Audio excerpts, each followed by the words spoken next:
Welcome back to some more Dominions 5. Today we are going to be wrapping up the series, hopefully for reals this time. We didn't really cover the whole thing today. It was way more content than I thought we would have, and took longer than I thought. I think we are being joined by Chris Lighthawk again in a second whenever he's ready. And then we will talk about the final, I think it's only like 10 turns from here. And then we will talk a little bit about, welcome to Mr. Lighthawk. Hey. How are you doing, sir? I'm doing fine. Ready to go again? Good. Oh, I'm going to share screen with you so that you can see what's going on. Oh. In real time. Alright. Do you remember where we left off?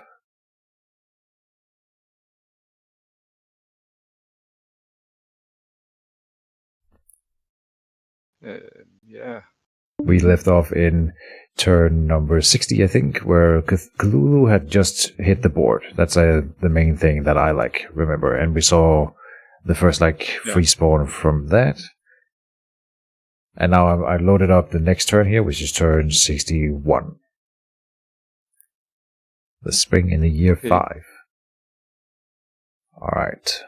How do we get back in? We should just go through the messages, I suppose. Let's see. Yeah. In this turn, Dreamer cast teleport. Where's he going? Oh, he's going in here, I think. Go to commander. Yeah, he's in that channel now. We shouldn't show that. Oh no, not yet. Seek has cast Mindheart. There's a ton of battles this turn, so there should be a lot of talk about cast Mindheart. We hit with a mental attack on Mysteria in Ompholia. Alright, not sure what that is. Probably a disease demon, maybe. Not sure what else it would be. Go to targeted province up here. There's no other units that I can tell here. We have a battle between you and Nabar in Hexwoods. Yeah. A teleport battle. Cloud Trapeze. Where I go for the sock, I think. There must be a Cloud Trapeze here. And this is the guy we were looking at yesterday. The double Mace of Eruption. Look at the weapon I have, I think. I think it's a special one. The Summit.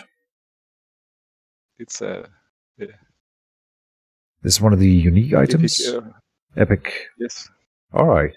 Yeah. This beautiful axe was one used by a great dwarf lord.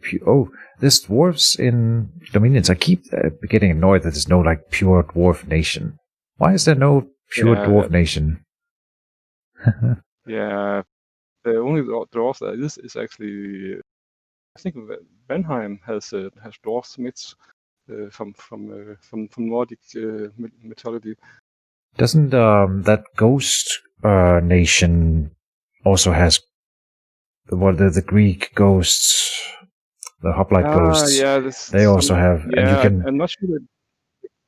I don't think they call them dwarves, but I think the only one that are actually called dwarves are.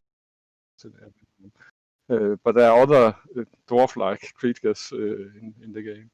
Yeah. But the special thing about this axe is just very good. It's very high damage, very armor piercing, and very high attack. 28. High defense, so it's 12 attack and 6 defense. Yeah, okay.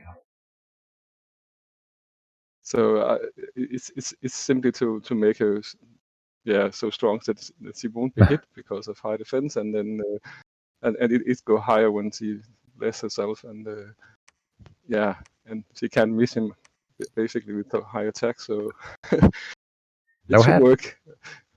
You didn't give her a hat? No, I think I simply didn't have one ready for it or something like that. All right. And she has a decent helmet already, so. She doesn't have a. No, she don't. Oh, that's helmet. Right. No, she's a princess. Yes, they don't have helmets. That's right. So I must have not had hair on, and I wanted to kill him. So I just figured that he wouldn't hit her anyway, so it didn't really matter much with a helmet. Answer me this then.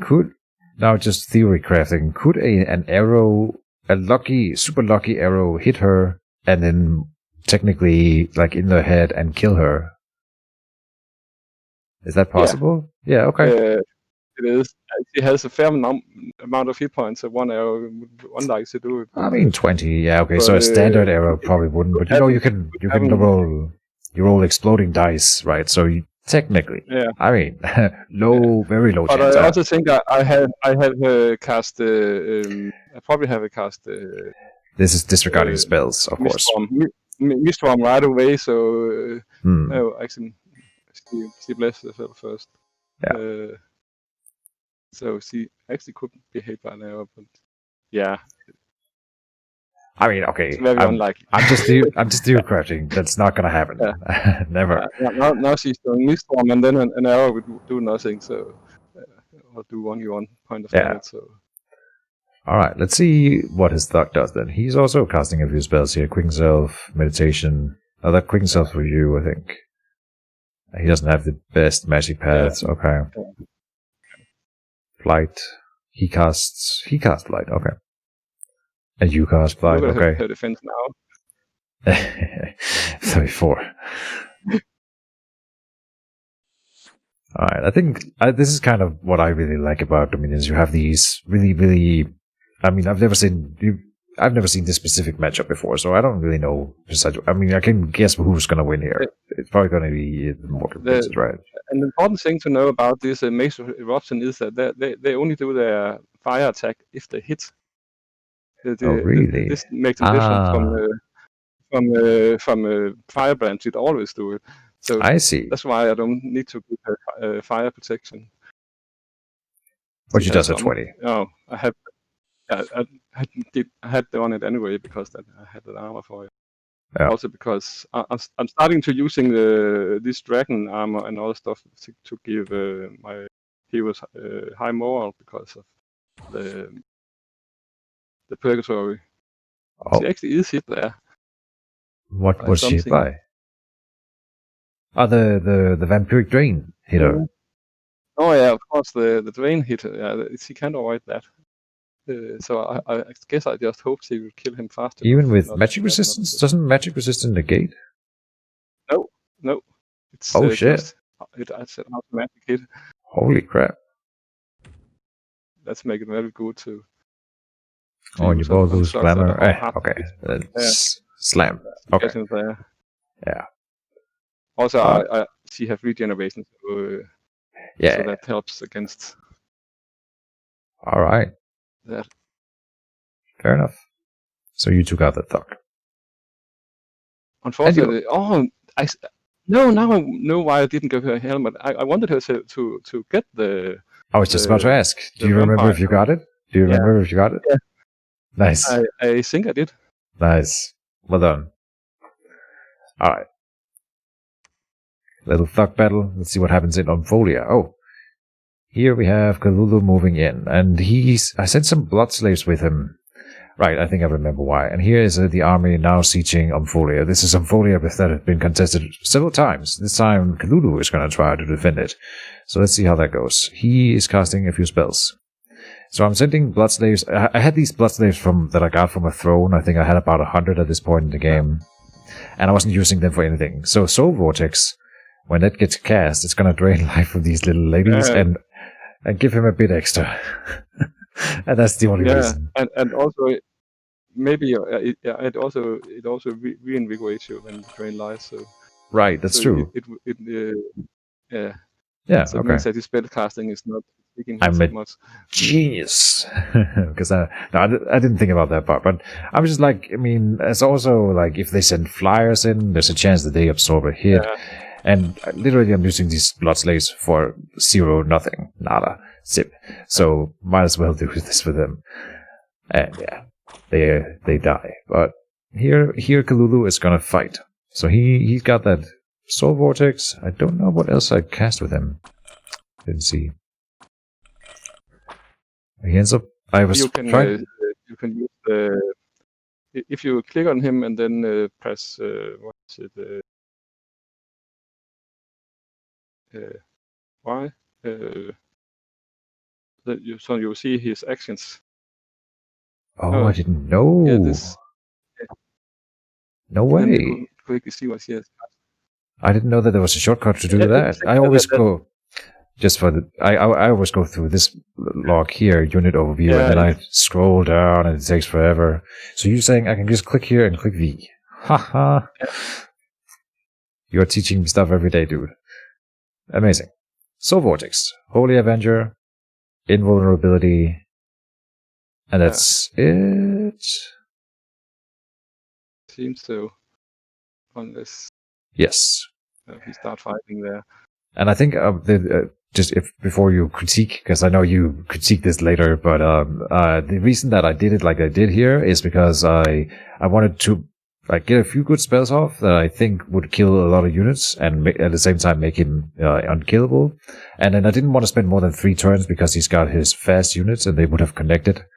So I needed him to fly at that point, and I wanted him to attack rear and then land here. Not there. Yeah. Here. So that's a little bit unlucky. He is so freaking close to being right next to the really important commanders here. He didn't get that.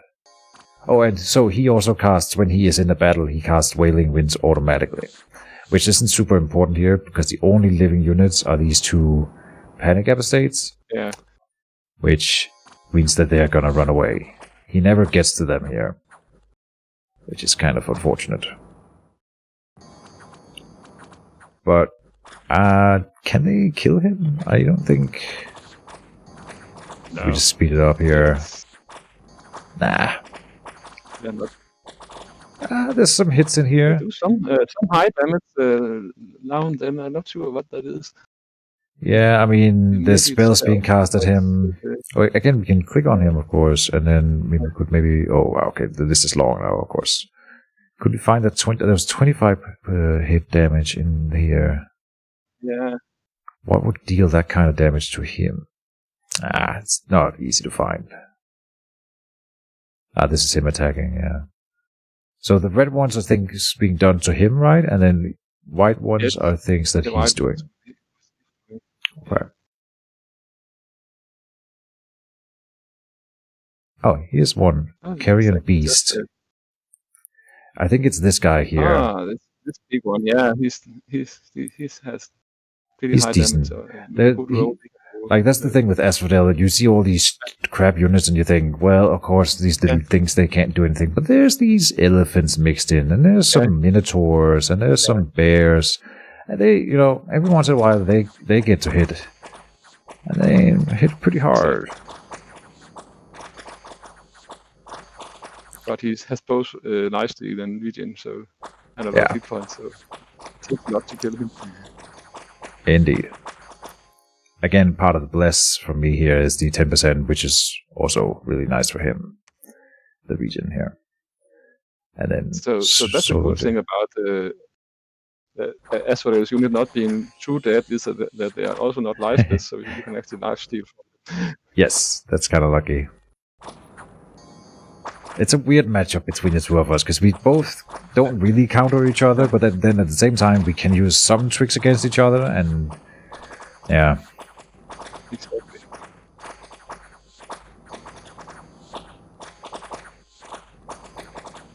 So now is a really important thing, by the way. I don't remember how old he was before. I think he was about 5,000, but here he gets decayed. So I think he actually ends up getting like 2,000 years older for the course of this fight. Something like that. Or a few hundred at least. Yeah, I can't remember how much it is. But of course, the longer the battle is, the more it's effective. Yeah. And the commanders, they ran away, but there's some commanders here that are still mindless and not technically undead, but regardless. Yeah. I think she's right. It's this one right here. If he could just kill that one little unit here, then he would win. Yeah. But he flew to the wrong spot. Yep. And they don't give him time to step forward. Nope. But he's killing. He's having a good time. I think after this battle, he ends up like this is his first battle, literally. So he already has 2 experience levels just with this. I love super combatants. It's fun. I do too. One of the funnest games I had was when I played for Moria, which has Fomorian Kings, which are excellent super combatants, especially because they can cloud trapeze. So close. Do we win this? No. See that I remember this. He runs away at the very end. So such bad luck. Such is life. He gained 500 years of age. Yeah. Oh, and Forgotten Star, welcome to the stream, sir. How is your day down in Netherlands?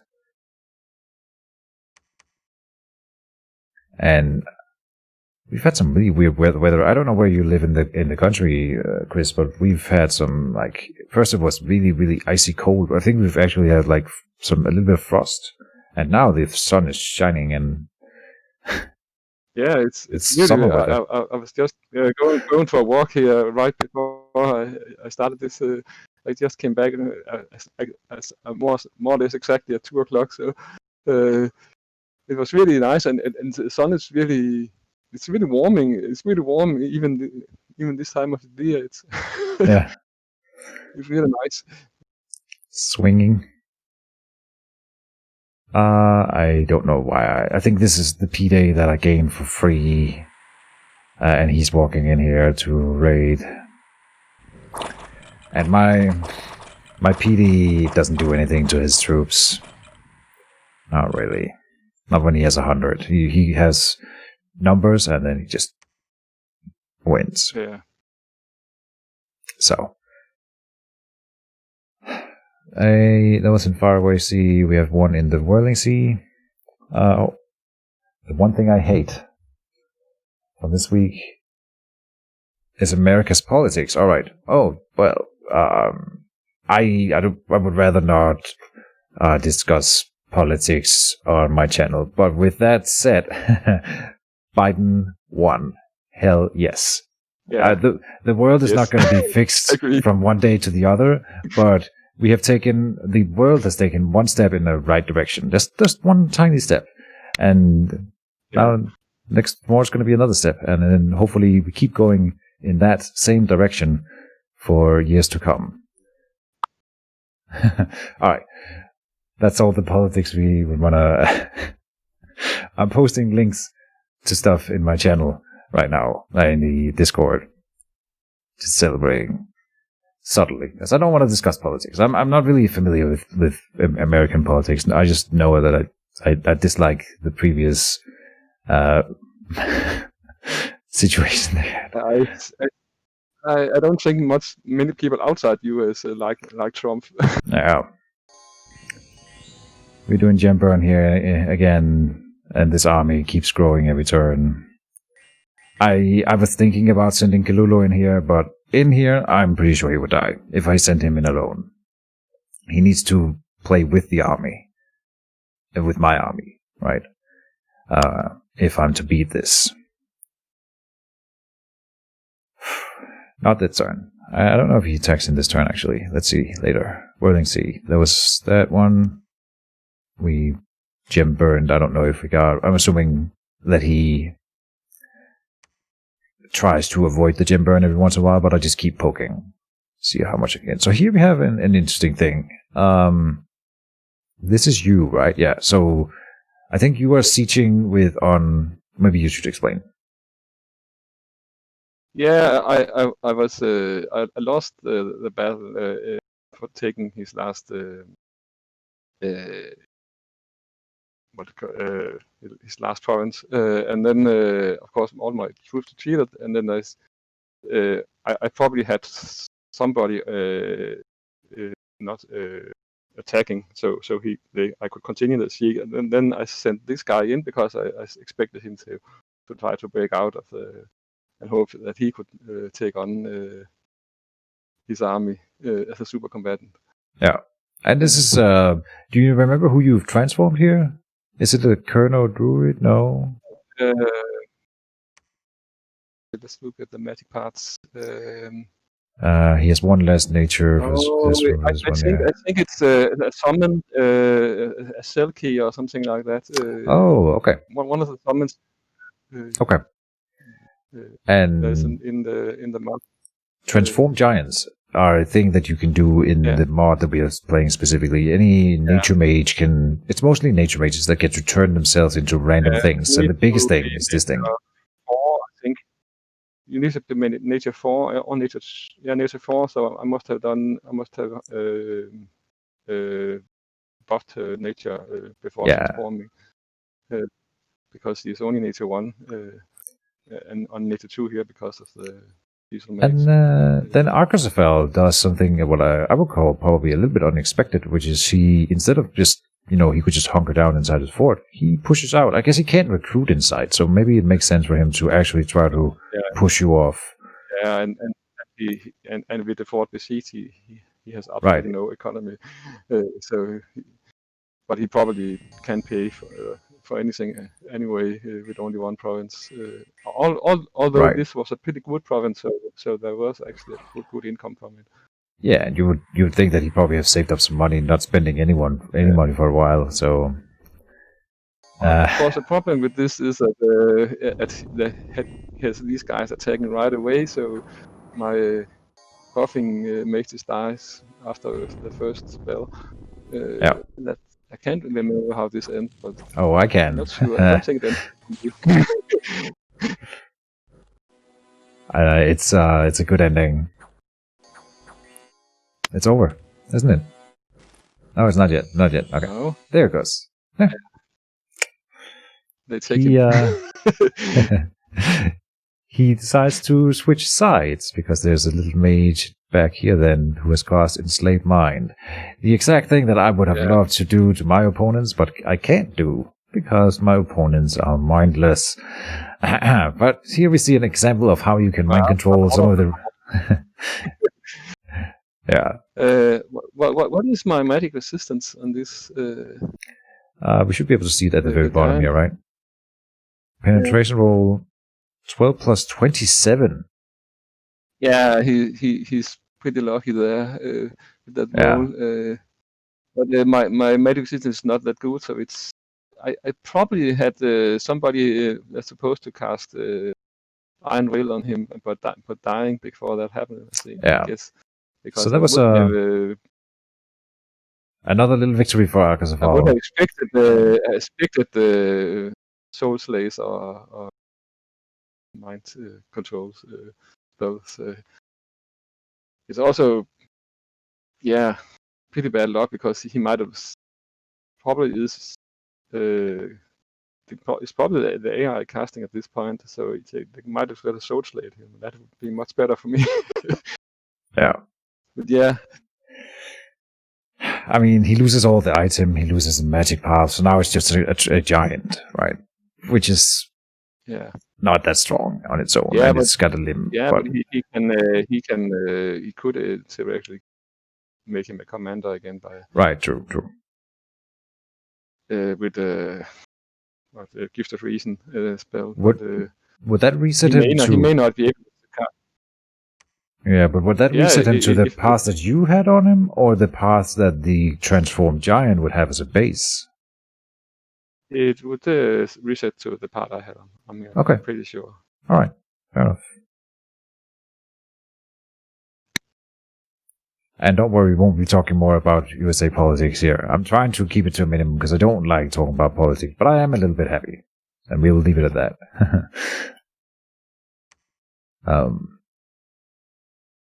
There was a battle in Lake Vastness. Another raiding force moving out. And I don't have anything in here. So they get wrecked. Alright. then we get the events, so we're done with the real battles. But then there's 5 more battles. What? And 4 of them is against Yus.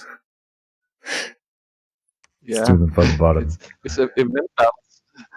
This is the first time. I mean, we saw it last turn, and I think very early on in the game, I also had one against you, like in the very early game, but the first time Cthulhu was around. But then the thing Cthulhu got dispelled the very next turn. And in any of my none of my test games, I've really seen it. So this is the first turn where I really get opened my eyes for how bullshit this global that I'm currently running is. Here we get, look at these. This is just this little group here would take me maybe 10 turns to summon through the void gate in relay. And I don't get these kinds of units at all on my pretender. So this is already really good. And he's spawned for free here, and they just attack. Pretty damn good units. Mm-hmm. They're not the best. These guys are iffy. They do high damage, but if they meet another size 6 unit, they have 5 attack and they can do nothing. They're only good when they trample. But they trample very well and very hard to kill. Yeah, so they're more like tanky stuff, and then travelers, and then that's fine. They're really good at that. Then we got another one. The other guys are like big water elementals. And equally, okay, this one's not as strong, but we got another 2 of the big ones, and a medium one, and 2 small, and then these 2 other units are this one is a pretty good mind blaster, but other than that, it's not that important. And they run forward, and they wreck stuff. Alright. Then we got another one. Here we just get a single one.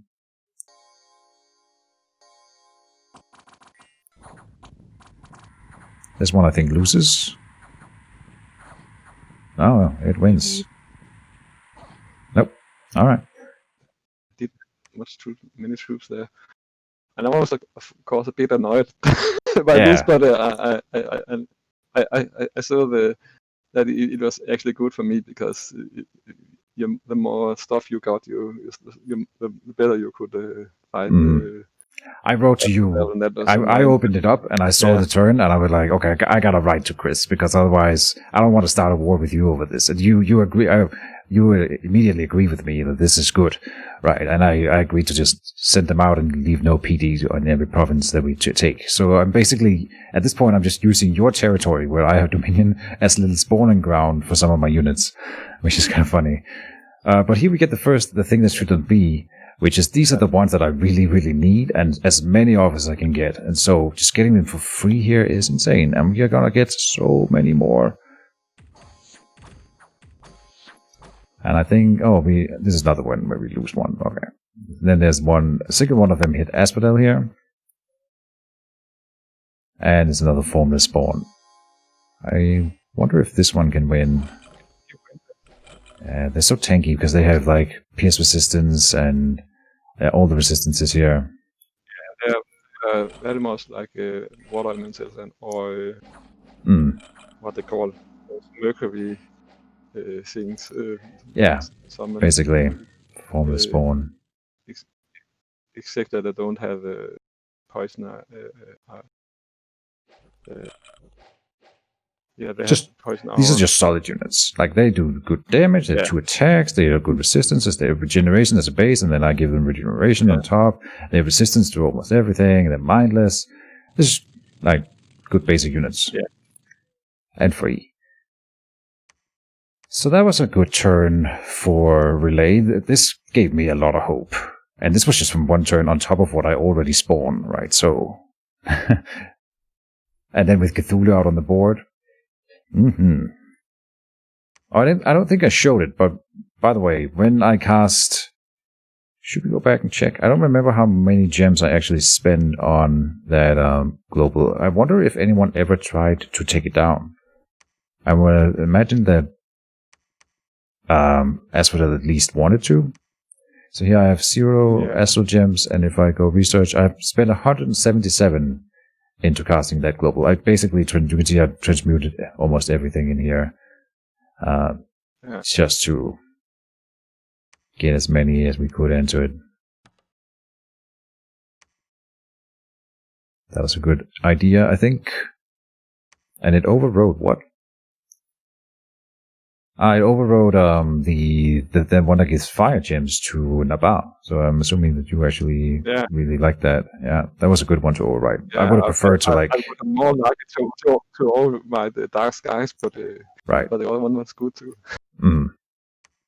20 gems per turn, basically. Yeah. We've been breached in the Whirling Sea still. But he hasn't moved in. Like, he's sitting up here and he's not moving in. This army has been stationary here for 3 turns now, and I'm just harassing it with whatever I can. More units or armies are moving in, and we see another one of these wild Mandagora ready to join the army. And I think we know that there's another wild Mandagora somewhere up here. I don't know. I don't see it right now. Pretty sure he has at least one more in. Maybe it's coming. But I mean, the invasion force is pretty scary, but I'm finally rallying a bit. So stuff is happening. And then in the meanwhile, you're losing up here, which is a little bit unfortunate for you. Locking down Mark is kind of annoying having that one nation. Tis is all the way up here. No one ever takes this throne, I think.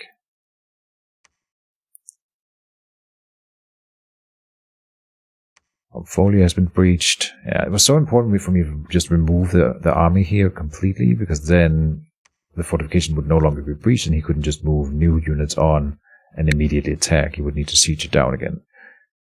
So losing that was unfortunate. Yeah. Oh, right. And so I'm end up in your territories, but we're moving. The thing about them out here, it's good that we get I get all these units, but I mean, they're kind of out of position here. They're on the other side of Asphodel's forces, right?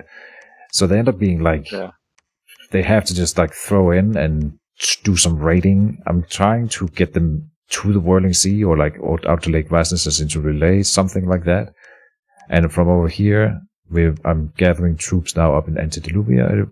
I think because I'm expecting him to go into Black Waters or Relay, and then I want to posture an army out here to respond in this general area where Old Flood wouldn't be able to reinforce in Relay in the same turn.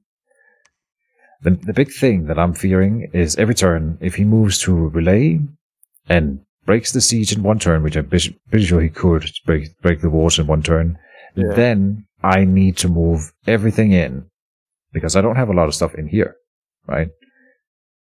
So then I would need to take the battle outside of Relay. And that's my big fear. Yeah. Because I can't use my Pretender there. If he teleports in, he will be inside the fort. And if he was inside the fort, he wouldn't be able to sally out either. So I cannot have my Pretender in that fight. And I really think that maybe that would be the move for Asphodel. I don't know. What do you think? Do you? How would you have attacked me? Do you know? Do you have like an advice for him? Maybe. In this situation, I haven't thought much about that. Okay. But I probably when I attack into somebody else's land, and if I can get to their cap easily, then I usually go for that as the first thing, because it kind of forces them to do things they may not really want to do at that point. Yeah. But it doesn't always succeed, of course, because when the bits were still on, I tried that with Asphodel and lost the battle there. Now we have one here that I think is unfortunately broken. Yeah, there's a turn here that I end up messing up, so we don't get 62. I think. Yeah, this is 63. So we've skipped a turn, which is a little bit unfortunate. Oh, and it's the big battle. No way. Did I really miss that one?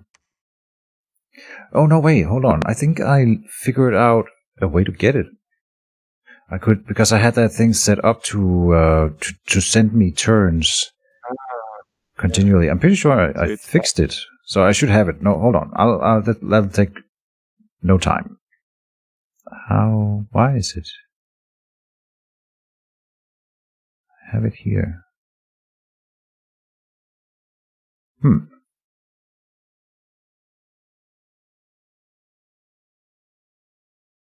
That's actually a good question. Hold on. Continue old game. 62. It's the only one called that Return of the Motion Danes 62, but it hasn't got the turn. But when I open the folder in here, there is a file.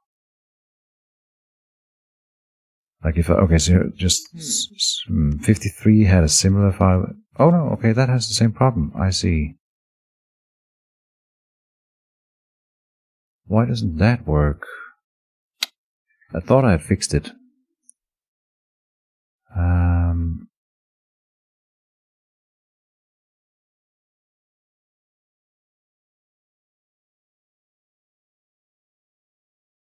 How Well, does it that look sucks. compared to the folder that works? There's Do you have another the right files? In another, every other one has two files in them. The what's it called? The 2H file and the TRN file. And this one only has the, what is this? 2H TRN. Oh. Well, that's weird. It's 2H TRN.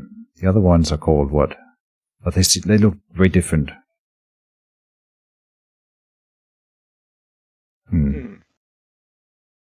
It's actually the TRN file you need to see what happened in the turn. The 2H file is just the orders you have given. I wonder what happens So if I am so bold that I just simply rename it to what it's supposed to be named. Yeah, you can try that. Because it says it's a TRN file, it's just named the wrong thing. Yeah. Let's try. Yeah, then I have to restart the game real quick, I think. So let's try that. I think that is your stream, but I'll turn it on again in a sec here.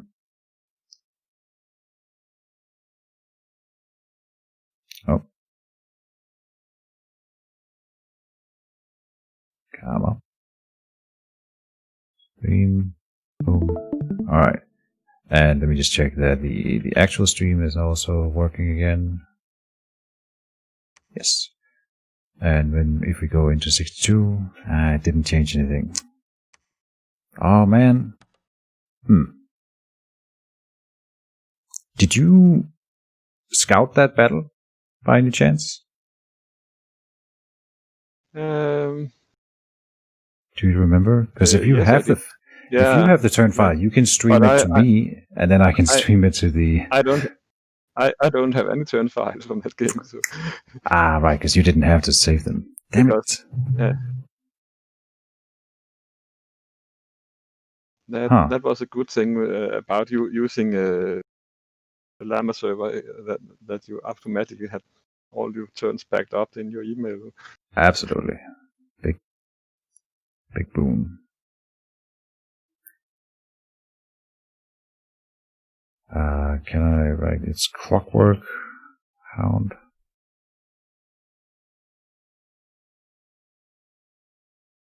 Well, I thought it worked then, but clearly I was wrong.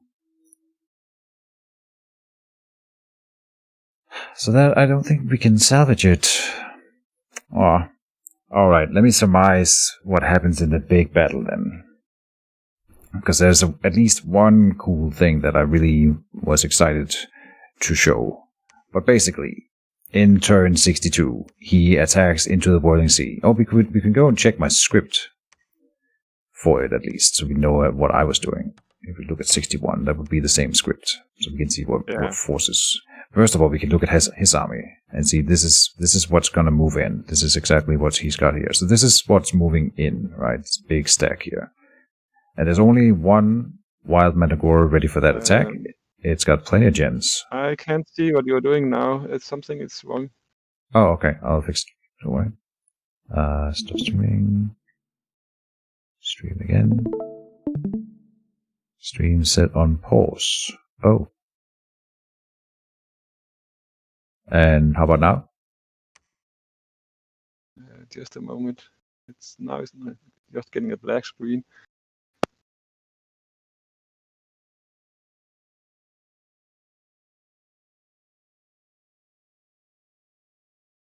We are having some technical issues. Please hold. Mm-hmm. Maybe Still black? if I stop watching. Let's. I'm gonna log quit the out call. and in again. Yeah, quit the call real quick and then come back in.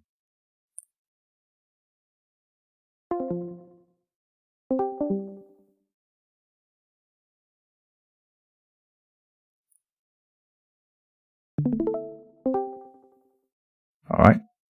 Let me know if it helped.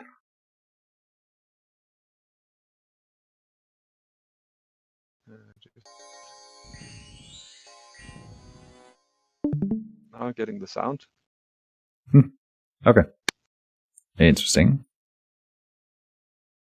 It's like it's trying, Stream. but Turn on the... I must have hit a button here. Is it better now? not yet. You hear the sounds? Yeah, but I'm getting no picture. Stream settings. Turn on the camera screen.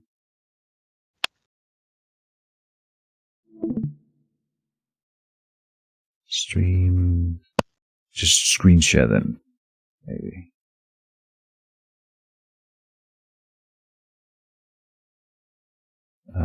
Hold on.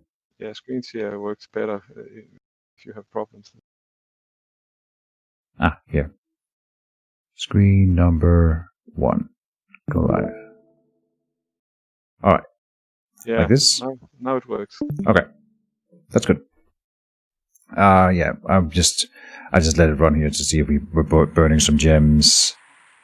I don't think he has death gems here. This guy has so many gems. So he stacks so many gems up that I probably can't gem burn his whole gem stack here in this turn.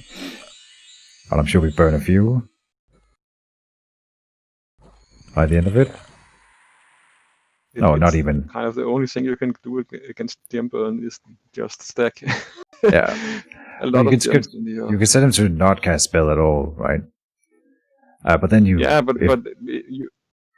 then if he gets attacked... If you don't know if their opponents send in an army or not, you kind of can't do that because you might lose. Yeah, but okay, so because it's a super combatant, so he can script 5 spells that doesn't cost gems at least, and then attack.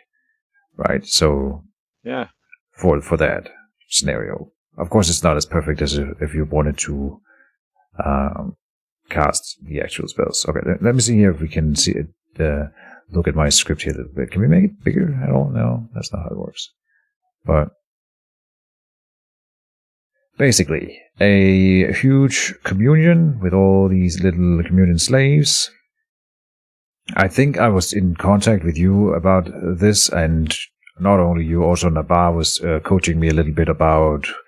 you remember I asked you how to calculate, how to do... No, this was for our magic penetration earlier, but I was trying to use the same calculator that you showed me to calculate communions, and it wasn't really giving me good feedback. And this is something that I'm gonna have to say I'm bad at it, because in that battle I end up, for the second time throughout this playthrough, I burn my entire communion. So all of these little, what are they called, star children, they end up dying in the fight. Yeah. But we do with this huge communion, doing all kinds of shenanigans, all the big spells. The thing about communions like this, when you have only one, when you have communion slaves that are only astral and don't have any paths in the spell paths you are casting, and if the fight goes on for very long, it's very hard to keep them alive. Actually, yeah. I sometimes burn out my communions despite having used communions for many years now. But I have a berries of Gaia on her. Yeah. This lady here, making her a communion master. Yeah. So then we have Dreamer, of course, casting communion. So they get mass regeneration, they get relief, and then Serpent's Blessing, which is important, right? Because then they don't die to the poison that he never leaves us. So they get relief and mass regeneration, and I think we do that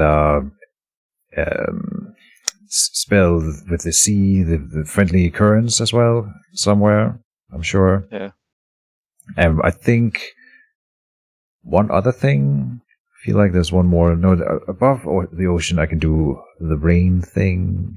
I don't know if there's anything else here. But I'm trying everything. And then with that in mind, then I can put, when the thing is, then I think, okay, if I do that to my guys, then I can put another communion master on. And then I do the math that, if we have all that relief and all that massive regeneration, I can probably put another communion master. And then you lose a communion slave every time you do that. And I think every time I end up breaking the balance. So they die. Yeah. It's a huge battle. He moves in with everything. They clash.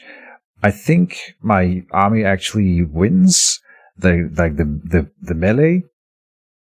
I take massive losses, but I win the melee, and then the thing is his kelp lord there, whatever it's called, the wild mandragora, he scripts it incorrectly, so it ends up like on the side of the wall, and it never ever lands a single hit against an enemy. It tries to get into melee, and it cannot.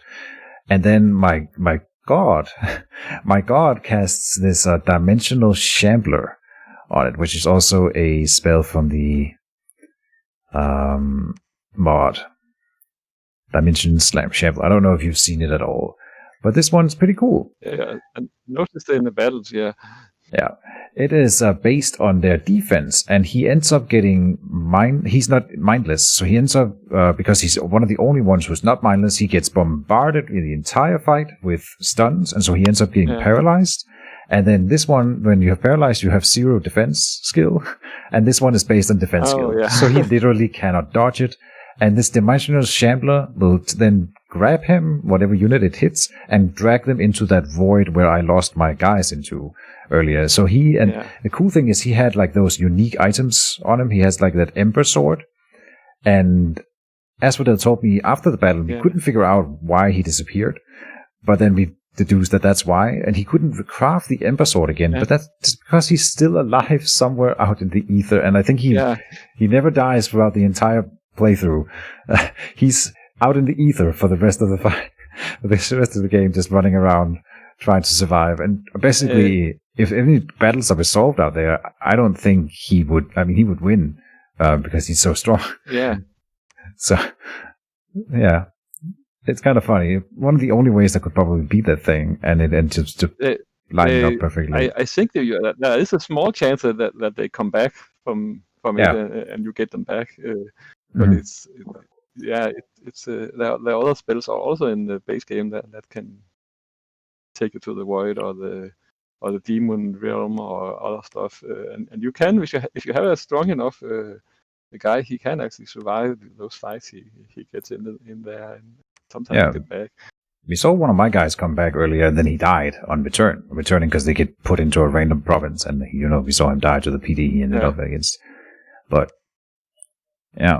but as a result of the fight, I think we end up actually having, we have a few more units, but it was really a rough one. But that's the story of that battle. I don't know if that what other things really happened that turn. No. That's sad. I really thought I had saved it. I can't remember. Yeah. I don't know if anything interesting happened in my part of the world, but we definitely had more spawns out of the wild. Oh, we should do the messages for this one here. Yeah. Also, I've been receiving some. We see a magic helm. I think in the previous turn is also when you started sending me some magic items to equip on Kalulu. So here we see the magic. I think they are in the store, most of them. No, they're actually. I didn't want to send him to a lab, so I was attacking with him in last turn, and then at the same turn I moved one of the stealthy commanders out with the unit of the items that you gave me equipped on him, so that he could equip them or switch the items over to Kalulu, and then he just sneaks back, right? So and then Kalulu is equipped and can continue to attack. So instead of using a turn to go to a lab, I just keep attacking with him. With that. And now he's way better equipped. I don't think you sent me a helmet this turn that I then need to figure out how to get to him. But he can pick that up in Folia, maybe. This acid breath helm, awesome. Yeah. So yeah. Yeah, I thought it would be good for him because one of the problems he had in the battle was he couldn't kill the enemy stuff fast enough. So this one should help with that because it's. This would be a very nice addition for sure. Yeah. An area attack thing. Alright, let's go through the turn. Mindhunt on Averter was successful. Averter was killed by the attack. Oh, one other important thing is that the guy, you remember he had that little commander with Astral 3? He was in that battle. And he doesn't die. He's here. He gets mind controlled, enslaved. So he's fine. And I end up putting him, I think I actually had him as a guard commander on my Dreamer for a while. I end up at some point marching him over to Mantinia here, and then she casts Gifts of Reason on him later to get him back. That's just an insult. But that means he doesn't have a Mindhunt protector anymore, and so I'm Mindhunting on some of these retreating units that ran away from the fight. Now they have no protection anymore. Alright, but look at all these battles. We are really slugging it out.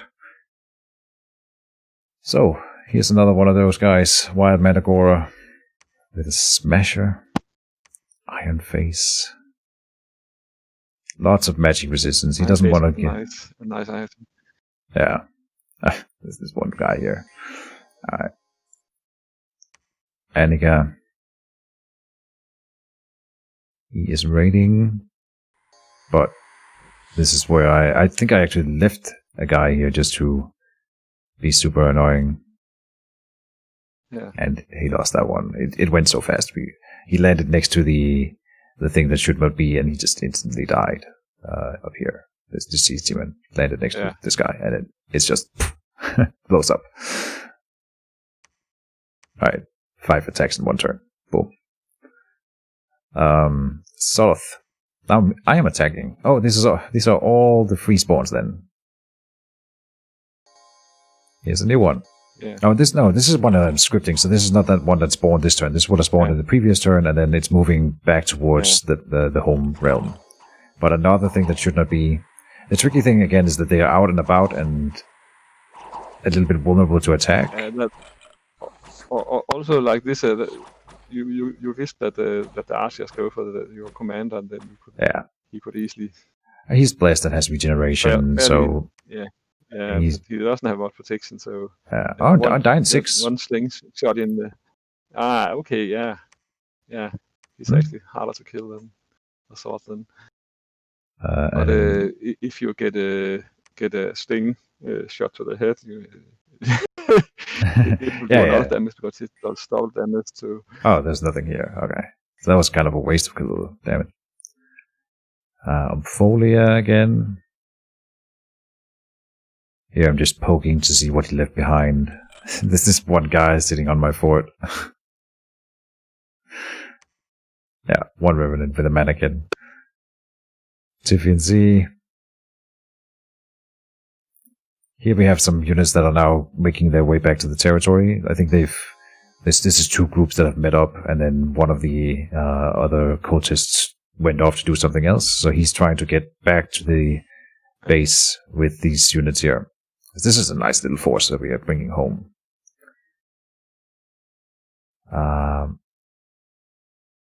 Folia, Tiffany. Yeah, so here we have a Nabar and a Use fight. All right.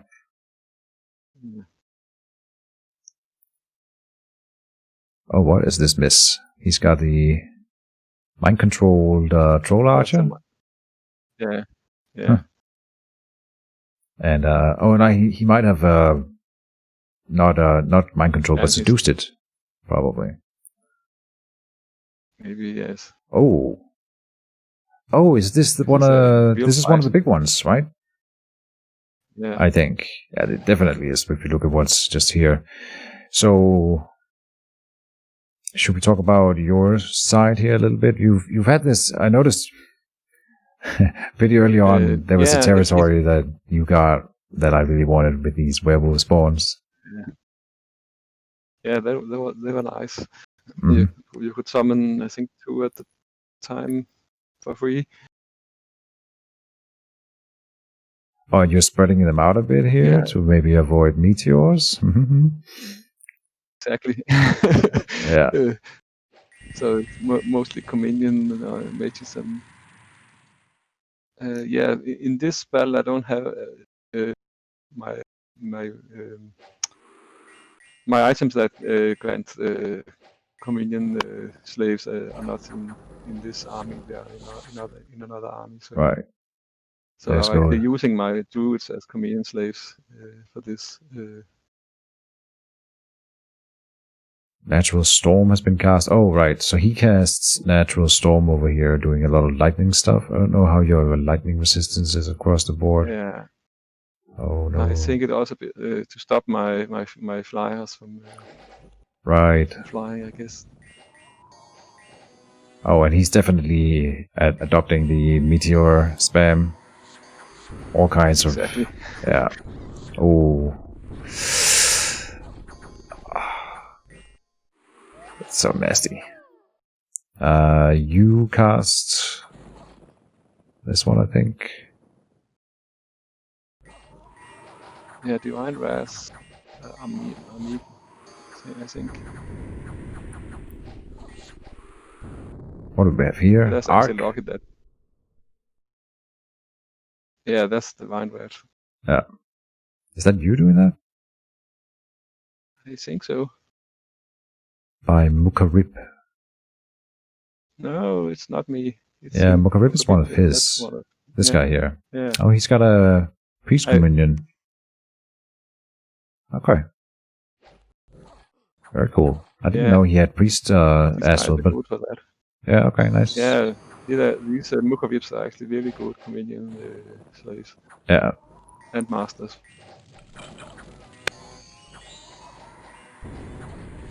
So, a pretty rough fight. He's also got this huge merit sitting it back. That is caused this buffing causing Phoenix Pyre. The funny thing, we had so many fights that I cannot even remember if I win or lose this one. I think I remember it. I didn't see as many of your fights, I guess, as you did, of course. But man, I think it was pretty close either way, but let's see. Oh yeah, all my troops are fighting the merit in the back. Yeah. I remember that. He's got Phoenix Pyre though. They hurt him pretty well, but he actually runs away. I think. Yeah. Oh, no. Yeah. I think he runs away later in the fight, but he's up here now. Yeah. Why does he go there when he's in the fight? That's actually odd. Huh. Yeah, he's normally like jumping around. The unit is fighting yeah. Huh. They stay in the fight when first in the middle, but this guy just. Oh, is he?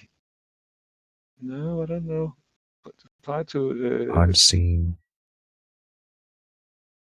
He's not because he. What have you done here, Mister? Summon Earth Power, Stone Skin, Temple Flesh, Phoenix Pyre. Phoenix Pyre if it was, he dies and come back. No, I don't know what else it would be. Then it would be some other weird spell, but I have not seen something quite like it. It must be this Phoenix Pyre. Right? Oh, did he blink? That teleports you randomly. Yeah, but where's he getting that effect from? No, he doesn't have astral, so you can't. So, by the way, this game is over a month old, so there might also there's been an update recently. There might be some inconsistencies with the replays, of course. That does happen sometimes in Dominions with updates. And this is definitely not going the way I remembered it. So I'm wondering if we look at the statistics after, if it actually this is what happened. And this is not at all what I remember. Let's see here. What was that one here? Above was this one. one, Okay, yeah. he attacked one. Okay, yeah. Yeah, it seems wide enough. But I was looking at this, go like, no one really won this. There is so many No, losses on both sides. yeah, that's typical for most of our fights. Yeah. Me and Nabar. Even when we win, we don't really win. Yeah. Just going at it, going toe to toe. Yeah. But but it's clear that I lose more than he does in this one. Yeah, you lose more, but I mean, this is not like a victory. No, it's not. No. Of course, he gets to loot items, so maybe, I don't know if he has enough like free commanders. He has item slots and he has item slots. Yeah, so he probably gets to pick up some stuff, which is at least nice. Okay. But I don't think my guys with items style that much. It's mostly probably not other stuff. Okay. This is my current army, I think. This is what's left of the main army, more or less. Oh, and I've hired this apothecary mercenary who's a disease healer, and I gave him a ring of water breathing. So he can go around and disease heal some of my commanders that has been deceased by the evil Asphodelians. Yeah. Oh, we can get an overview. I'm sad we missed that big fight. It's too bad. Mammoth Grove, then. Another small stack here, and there's nothing to protect. Okay. But he still has these little 100-unit stacks moving around everywhere. I think he's like literally just grabbing 100 units and putting them into an honor commander and just sending them out. Because he's got so many units that he doesn't really care. Yeah. Like, plans here. Go off. He simply don't want to use it. use that much time on each turn. Yeah. I think at this point in the game I was using like 4 hours in average on every turn, maybe more. Yeah. Look at this deck. This is one summon from that global event, just one of the territories. This is what it can spawn. 4 things that should not be. That's bullshit. That's bullshit. Like, that's so freaking insane. And I think I end up throwing that stack away. But regardless, the point is that it can be done. I end up sending them to their death, I think, because they're out of position up here, like on the other side of this Asphodel stuff. So I have to march into one of these territories to get out of yours, right? Yeah, but one thing about this spell, do you only get these on land or only in enemy provinces? No. Sometimes we don't see the spawn in friendly territories in the messages screen, but I noticed for sure that sometimes I was having like a commander standing around with some units that I didn't know I had. So sometimes they also spawn in friendly territories, but it does seem to favor enemy territories, which is kind of interesting. Because we're definitely getting more out. It might be just random bad luck or whatever. But here, for example, this guy who is in this siege here, I have never broken the siege, and suddenly we have a guy inside who had some of these units here. Not all of these. I think some were here already. But he spawned in here with a little bit of units. And that happens like around in random territories every once in a while. But yeah, I'm pretty sure it seems to favor enemy territory, which means it's kind of weird. But I really wanted to push Dominion out and just have it in your guys' territory. Could it be that it favors coastal provinces and most of the coastal provinces you have Dominion is maybe. I mean, I was literally learning this as we were playing and seeing this for the first time, and I mean. It's I don't see a distinct pattern. There might be one. It's definitely a fun mechanic. Yeah. Does he lose this to a bunch of villains? I think he does.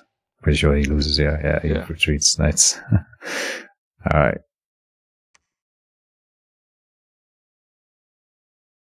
Another one here. Not a big stack. Oh, and this time they must surely lose. Yeah. Yeah. No. Oh, they go for the commander though? Okay, and then they die. Oh, yeah. In Naglavania. That was one of yours. And then the Mammoth Grove, we got one. But that's, I mean, even when they get thrown away like this, they end up killing a few units for free then. They're not going to win here, obviously. That's hardly worth it. Killing 7 carrion beasts and 1 Minotaur. Yeah. The one thing that I learned, though, is that this carrion beast group here, this includes the little dogs that you see here, but also the bears and the elephants and the dogs, everything. It's all the kinds, Yeah, so that was really confusing for me for a long time. I was like, where's the elephants? But it's because it's in this group. They're just called carrion beasts. Yeah. Alright. Very did the disease and relay. I end up at some point crafting and we might be doing that right now. I end up crafting let me see if I can find it. This thing here. Miraculous Cure All Elixir. Just to keep... He was trying to ruin me with that alone. And, I mean, I don't like losing my commanders just to some silly stuff as disease, so... Yeah. So this is a good way to stop that. We might already have it. Yeah, Man-Eater is carrying it around here. Potion of Regrowth. That's not the one. That's a different thing. It gives a recuperation, so... Yeah. Alright. So it can cure everything, but you can't be sure attack the disease if you're diseased. Again, you guys were discussing this earlier. I'm pretty sure it cannot remove diseases recuperation. But okay. If you say so. I'm totally sure about it. I have played Pangaea a lot, so I've seen Fair enough. if Pangaean using units get diseased, most of them will recover before they die from it. Okay, nice. But sometimes when they get some affliction because it's a dice roll to remove the disease, it's not a sure thing. Yeah. Sometimes the affliction you get from that gets cured instead because it can only cure, I think, one thing at a time, and so it kind of prevents them from. So sometimes they die, but it's only maybe 1 out of 50 that dies from diseases because Pangaea units have no. That's not true. Disease will kill you in 10 turns, no matter how many hit points you have, because it's something interesting is happening this turn, Chris. Can you spot it? Maybe you've already spotted it. No. Huh?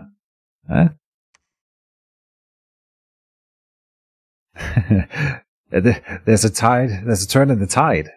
I'm not being attacked. I'm attacking. Up onto land. Oh. Hey. Yeah. That's right.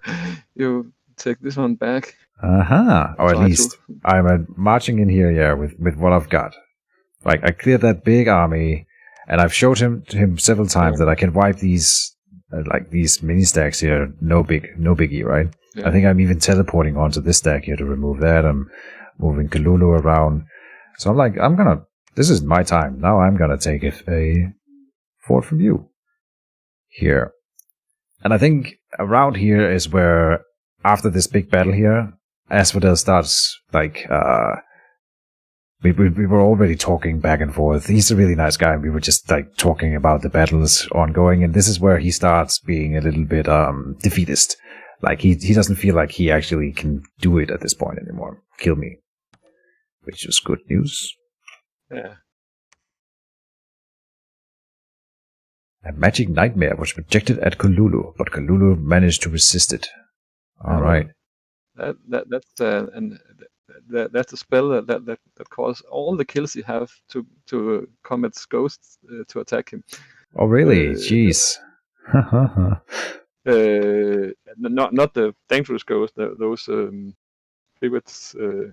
But the problem is, for something like Kadrula, he can easily kill those ghosts, and they can kill him. But since it's a a session battle if the battle time's out before he kills all the ghosts, then he dies. Okay. Fair enough. And he probably has a few kills. He's going to fight in this turn here. We'll look at it at the end. Dreamer casts Teleport. It does not resolve in a battle, alright. We cast Mind Haunt, but Bone Eater managed to resist the spell, whoever he is. Can we spot that maybe? Bone Eater in here? Oh, right. I knew that there was a disease spreader in here, so I'm mind hunting my own territory, and we do hit someone who is not an enemy commander, right? So, and I'm pretty sure Bone Eater is the name of a demon. Sounds like a demon name anyway. Yeah. And I think at one point I end up killing. I'm pretty sure I must have hit his. Maybe not in this turn. One turn I definitely hit something, and I think I kill not a deceased demon, the big one, the Harvester of Souls. More like a guess, I think. Not sure why I think so. Oh, here's the battle. I see. Okay, it did result in the battle, and I mean, we don't have to watch this. They can't kill him. So, another victory for the statue, clearing another 100 units.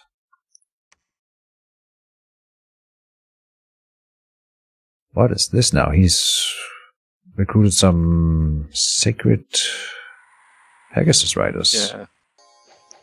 They must have an Amazon province. Yeah. Crystal Amazons, I think they're called these guys.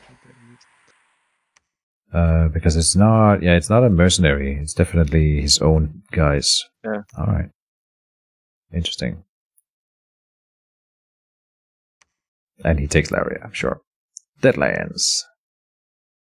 This is on the fort. My current... Oh, is I think... I don't think it's in this battle. I think it's in the next battle here. I end up burning my communion again. This is what it looks like when we send forth our armies. You've got a battle in Truban. Oh. Against the villains in here. Yes. Yeah, the villains that took that province from the... you don't need much to beat villains. No. I've never seen anyone actually use this catch on here, but defense skill is 4 is pretty nice. So it's because in the base game it's quite expensive, but in this mod it's very cheap. So I'm actually using it a fair. I'm definitely a big fan of the way they've rebalanced gem cost for items. If you're using a hammer for this, yes, it's only 1 gem. So. Oh right, yeah. Choose Bruce Forest. Plenty of hammers at this point. Yeah. Here's that those 4 guys that we got. I end up sending them in here. Oh, they should win this. Yeah. Unless the commander gets kills.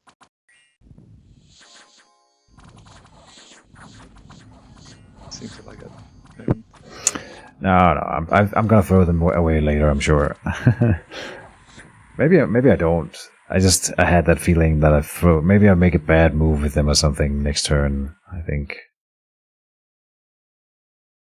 But they kill some stuff. That's nice. Black Centaurs, 3 of them. Yeah. Hell yeah. Soloth. Another 100 units marching around, raiding. And in Ompholia, I am attacking. This is Kalulu coming in to clear, and units coming out. And he moved in. Oh, yeah. I think we anticipated this battle. Yeah. Unfortunately, I still haven't. This is the turn before I would have added that better helmet on him, right? Yeah. Yeah. Let's see. What do you do here? I don't know. In this kind of battle, that helmet wouldn't have done a lot of difference. I don't think so. Maybe not. Invulnerability. It's more for killing lots of easy stuff. Okay, he's actually doing swarms, so it might have helped against that. Yeah. Would have killed a lot of for reference, my guy is scripted to attack flyers because I knew that we had a guy here running around with flying shoes. So I thought there would only be one flyer and that would guarantee 100%. Well, at least 99 or 95, whatever percent chance that we hit the wild Mandagoro with Kalulu, and I want him. He's the only one in this stack that can kill him. I want to have the first hit land on him while he's occupied doing something else, right? But then he summons these little flyers. Bugs. That are, these little bugs, and they are flying. So, in a second here, Kalulu is gonna be like, I'm gonna go and attack a flyer. Over here. Yep. And in fact, I think if he had that helmet, that acid breath helmet here, it might have just killed something. Right? That could have... The thing is, now I'm surrounded by little units and he has cleared my units. So my guy is occupied. And then... Oh no, he goes and kills other stuff even. Yeah. And the point is just when he's finally touched spaces with Kalulu, Kalulu is already fighting. And so Kalulu doesn't have time to hit the big guy or doesn't know to prioritize him.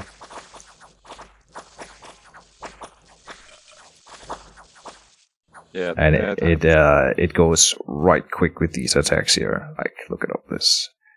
It's mostly the cutlass of piercing, of course. Number of attacks with armor piercing. Yeah.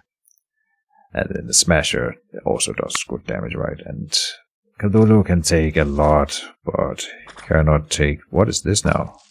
An extra slow motion. What? Oh. I didn't know we had an extra slow motion. X. Huh. Did you know? I think I knew that. But okay. Yeah, but I actually forgotten it. But yeah, I okay. knew it. Interesting. You can also go faster than oh, really? Than this, I think. Yeah. Huh. Well, I didn't know. 29 regeneration. We have what? 21 protection only? Yeah. Oh, he's almost done clearing those units. Cthulhu is that you cannot give him very high protection because he can't wear any armor. See, there's only one skeleton back remaining. If he had that helmet, he would have cleared those units quicker. And then he might have actually have a chance. Yeah.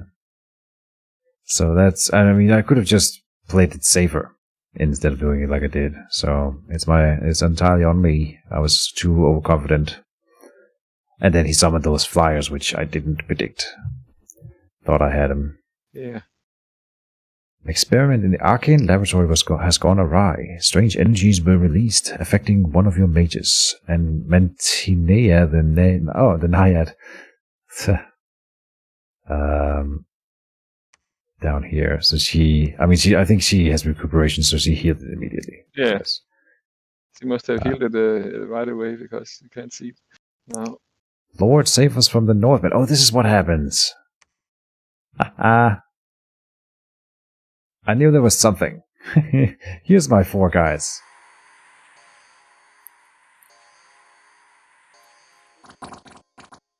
I mean, they're good, but these guys are also pretty decent units.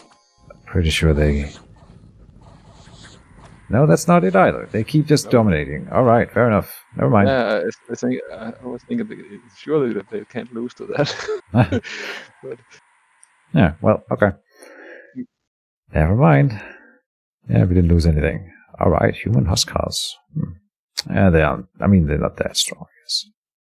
You gotta consider that my guys here don't really do defense, though. So they just get hit. And they don't have a high protection. Okay, 13 is decent. They have decent protection, so... Yeah. And they kill with every hit, right? And they do 4 life drain, so they get a lot of... The good thing with life drain is you can go over your base hit points, so if you life drain before the attack, you're pretty safe.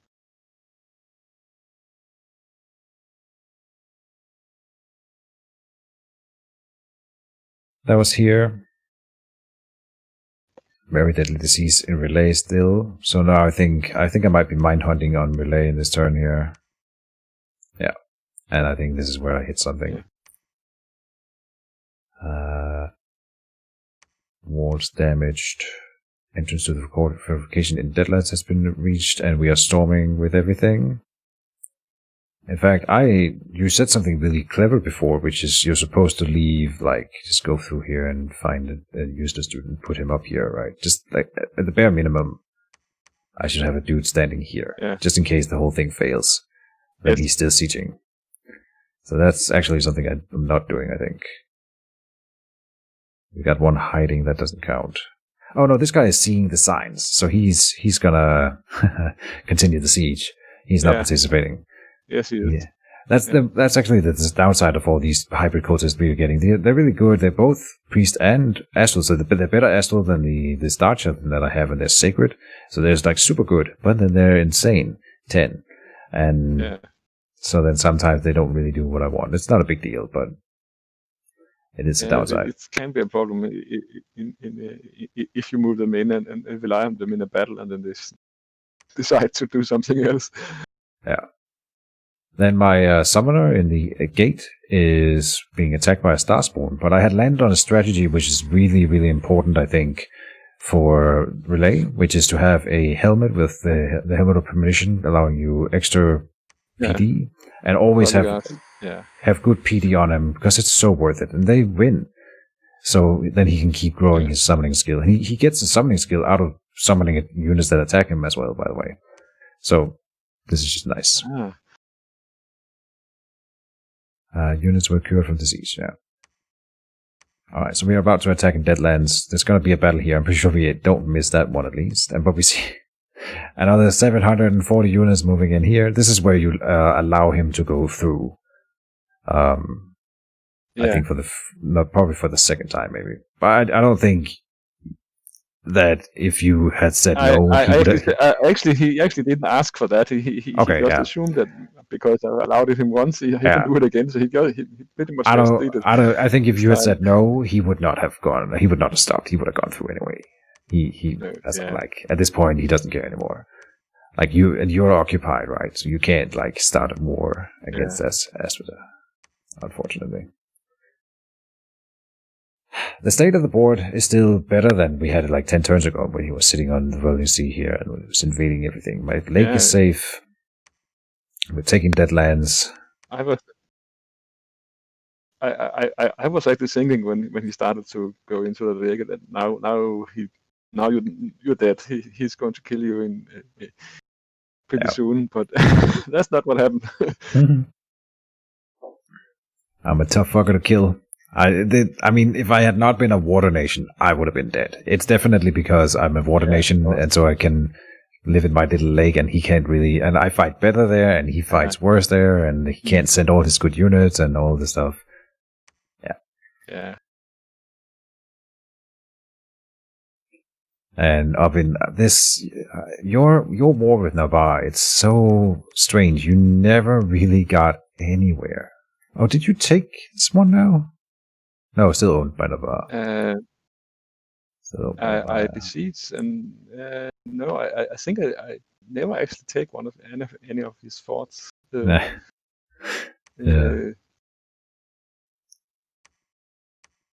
have a look at the rest of the lands I raid, and he raid them back, and sometimes he corrupts or seduces some of my my socks, and it's a nightmare. But I was kind of, I don't know, no spoilers. I don't know. I thought occurred to me, we are talking a lot about my nation, of course, and then we are talking a lot about yours. But the thing is, I would like to report more on what's going on with the other players, but we don't really know. The thing with Navarre is that you don't ever see any of this stuff. Even when I had Eyes of God, I couldn't really see his territory. Yeah. And now I don't really know Sitis was so passive. And of course we're reporting on Asphodel. He's literally only doing one thing, and it's in my territory, so we see everything that he does. And then we don't see his economy. I never ever saw what was in here, like except when I had Eyes of God, but I've never been further ahead than like here, these two territories. This is the closest I've been to his homeland. One thing that happens is that in our war, Asphodel took the throne south of my lake Right. for me. This one, yeah, and then it was taken by Independence, and for a long time he didn't take it back. So I decided, okay, now I will take it, and then I took it and actually built a fort there and everything, and yeah. I think he I was can't just remember so if I've focused done it. on me, and he Yeah, didn't want to start a war with you when he yeah, was fighting me. So you guys were yeah, both in like the same spot, and it's kind of weird because I thought yeah, for sure that at least, but you and Nabar were both just so freaking strong. I thought for sure like yeah, that you would win, and then I was like, okay, but first of all, before you yeah, killed Akrasafal, I thought for sure that Nabar would win yeah, because he had that economy. He could have done yeah, anything. And then you took Akrasafal with that amazing, your troops, your champions and all that. I thought, yeah, okay, but there's no way that anyone can stop you now. And then, then, the guy that you had killed your army. So I think if you hadn't thrown away, if you hadn't lost your army in Mark, right, to that yeah. Akrasafal attack battle there, I think you would have been in a much Yeah. better position. That was so I clutch would, for him. but yeah, Yeah, but can't predict these things. the problem, the Nabal was really that Starks guy. Global really cost me so much troubles. Because also in the battle we saw my Morlock knights actually fled way before they would normally. They fought on it, I might have won it or done much better. So yeah, Dark Sky is really hard. I mean, if he has like 6 Dominion, then it's -6 morale for all my troops. Right. It's kind of hard to. If you had 10 Dominion, it's 10 -10 morale.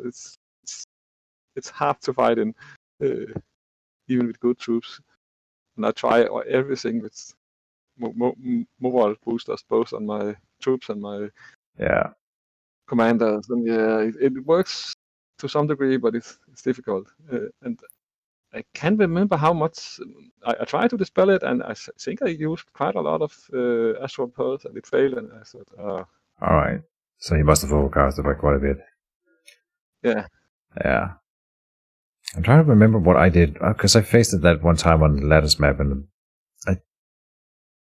I remember it being like impossible to do anything about it. Then I think I ended up dispelling it. It must have been what happened because I don't think you can fight it. It just doesn't work. It only works in his dominion, so I wasn't really afraid of him invading me because there it wouldn't help him. So yeah.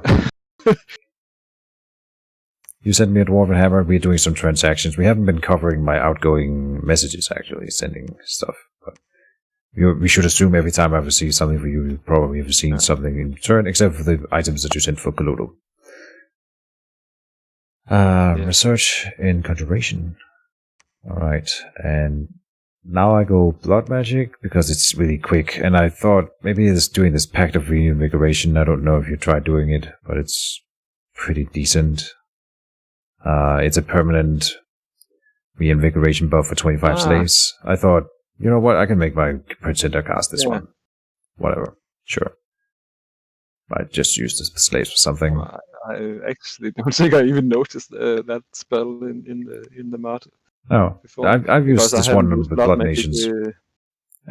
Yeah, but I've almost never played Blood Nations. So. Yeah, okay. I've only done it in single player for testing. And I'm one of the reasons bad at Blood. I'm not playing Blood Nations is that people tend I mostly play with really good players if I can, and most good players know that you have to take out the Blood Nations early because if you let them become strong, they die. So it's pretty easy to make an alliance against Blood Nations, which I always do myself. Because of that, I don't play Blood Nations myself. Yeah, makes sense. Oh, and here we kill Bone Eater in Relay. So we don't know that that's whether it's a deceased demon or a harvester of souls. It could be either. Yeah. Probably more likely it's just a deceased demon.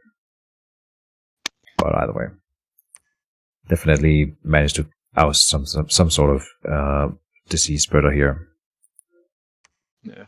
Oh, here's the battle in Deadlands. No, he's attacking out. All right. Oh no, this is this is must be what's inside, right? Yeah.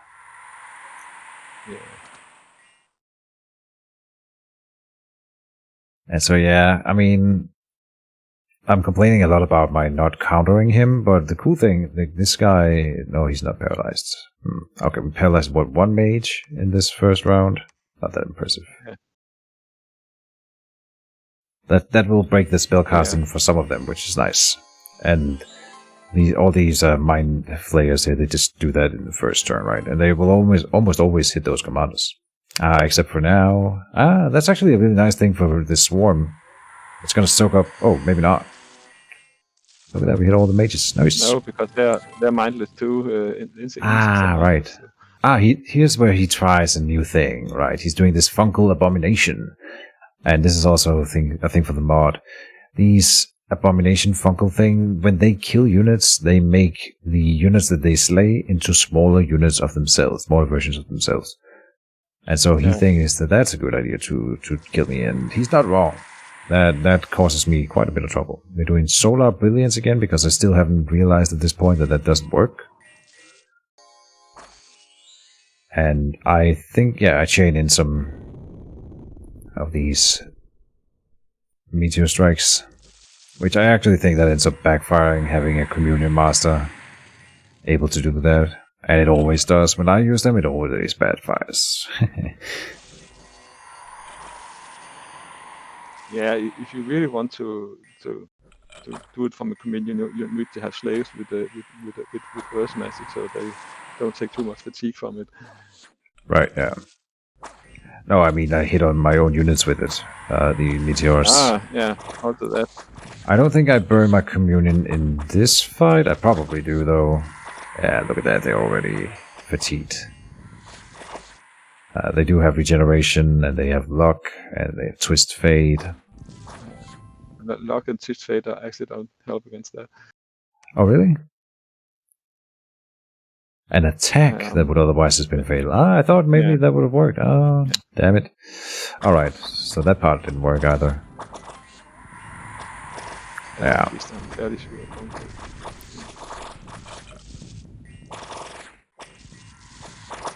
So he has these huge fungal abominations. I don't really have anything that can kill them other than the things that should not be. So they kind of stay alive and kill stuff because they're really strong with themselves until they finally get touched by a thing that should not be. And until then, they keep spawning smaller versions of themselves all the time, which is super annoying. So this is actually a pretty good move from him. It ends up working really well. Come on, go over. And then it'll die, like, almost instantly. Yeah. That was 2 next to it. Yeah, slam.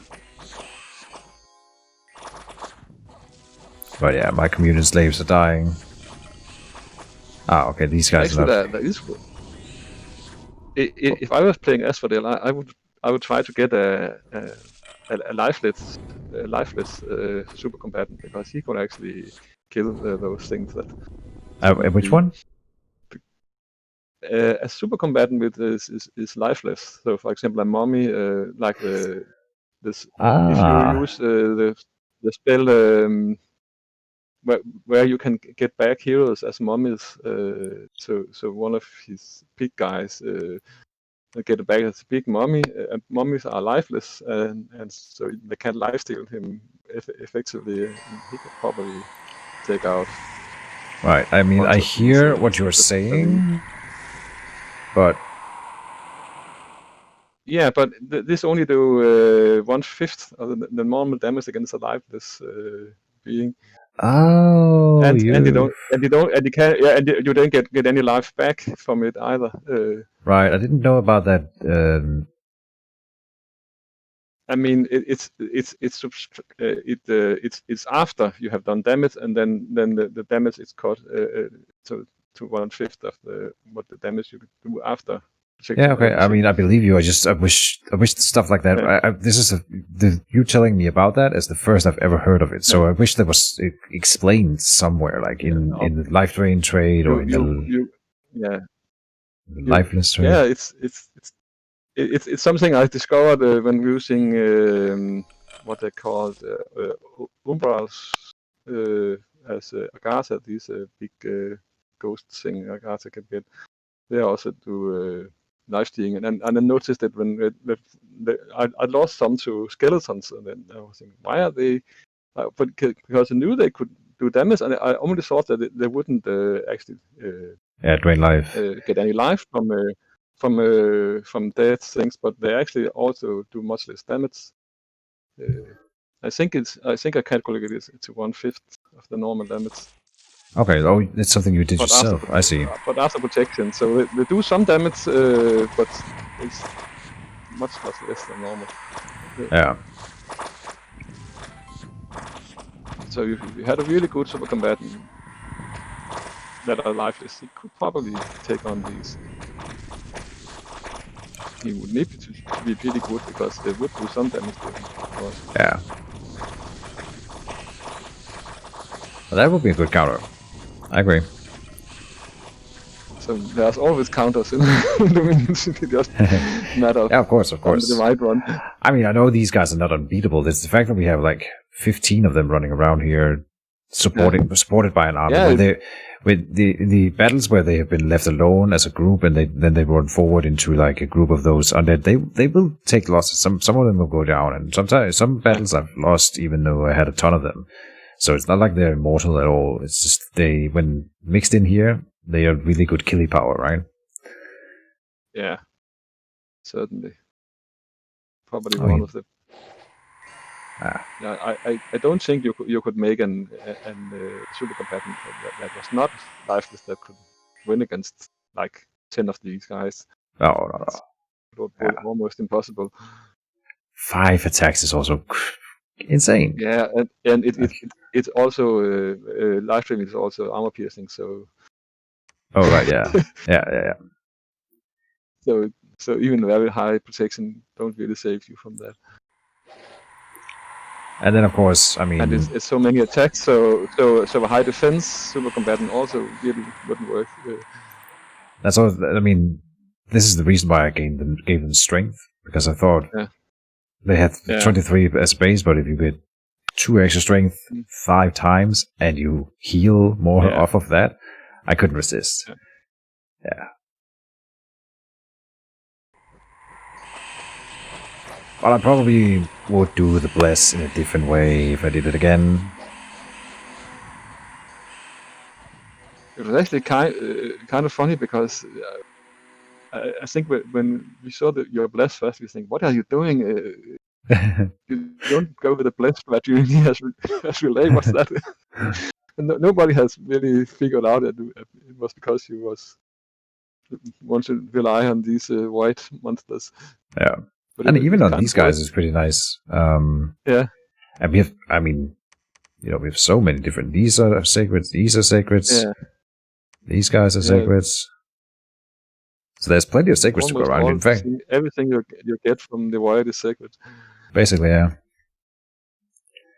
So I mean, but of course, it also mean that you was very weak. You were quite weak in the early game because when you go with a big bless, you don't have good scales and you don't really have any sacreds to begin with. I was, because the first blitz that we played, we stopped that at the end of the blitz. Yeah. So I was planning for like 40 turns maximum. So I slaughtered my Dominion.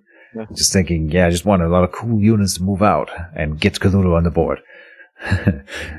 If I wanted to play for a longer game, I would definitely want a different scale set than this. This is kind of rough. I probably also would have taken a little less extreme blitz if it hadn't been a blitz. I was also thinking I'm going to bless the hell out of this Morgan Knights, and then I'll just run over everybody. It kind of worked until I was stopped by Asphodel. Yeah. Oh, I wish I had seen your battles with Asphodel back then. Oh, okay. Got a little raid here. He's using these dragon teeth to spawn 3 of these Spartae. I guess they're decent unit. They're free, so we can't complain. Yeah.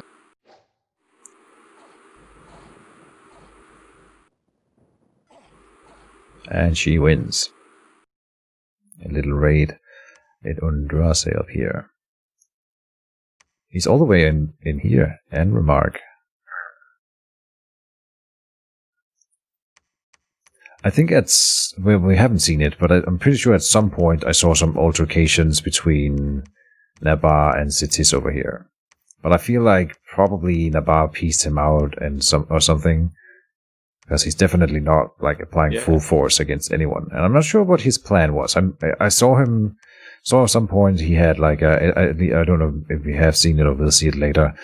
We start to see some immortals, some liches running around in his territory, battling some independence somewhere.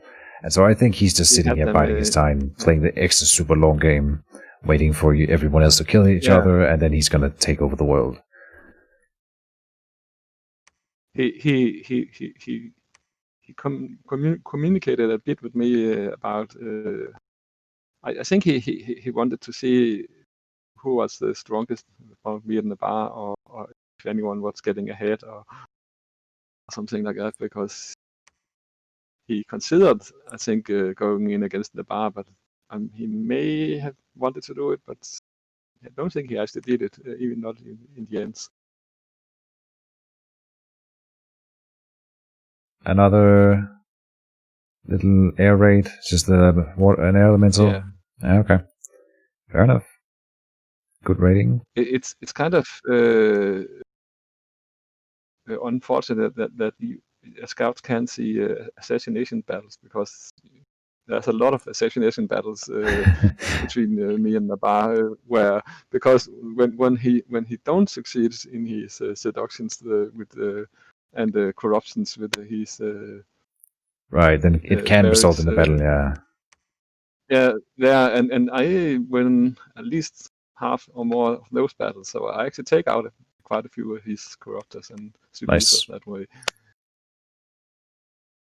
Do we know, or is it a national summon for him to? Yeah, there's 2 or 3 national summons. One that can seduce, 1 or 2 that can seduce, and one that has this corruption. And this corruption guy, he's very, very nasty.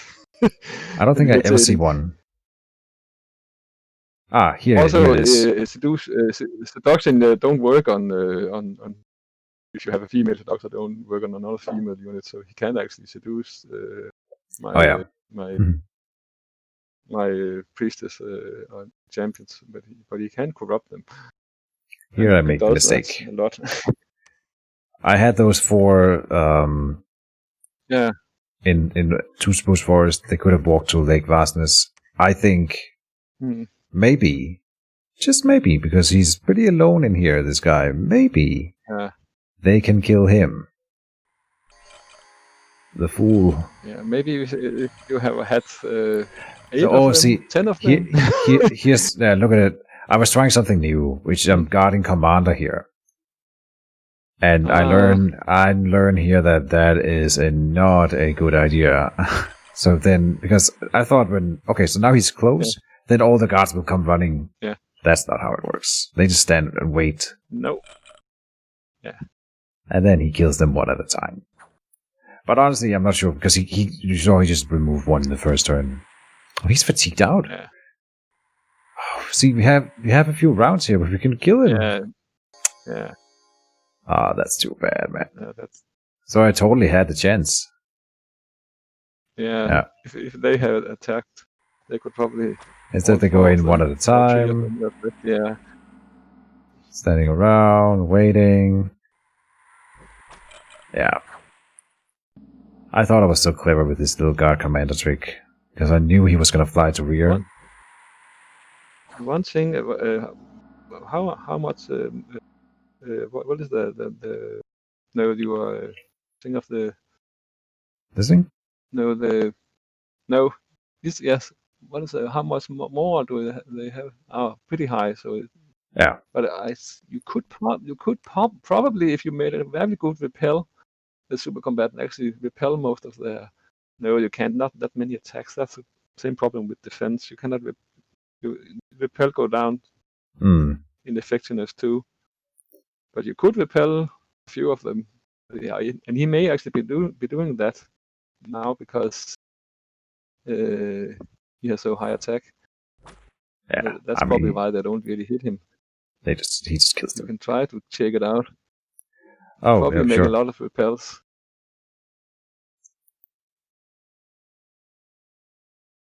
Let's see here. Oh yeah, repel. Yeah, repel. Yeah.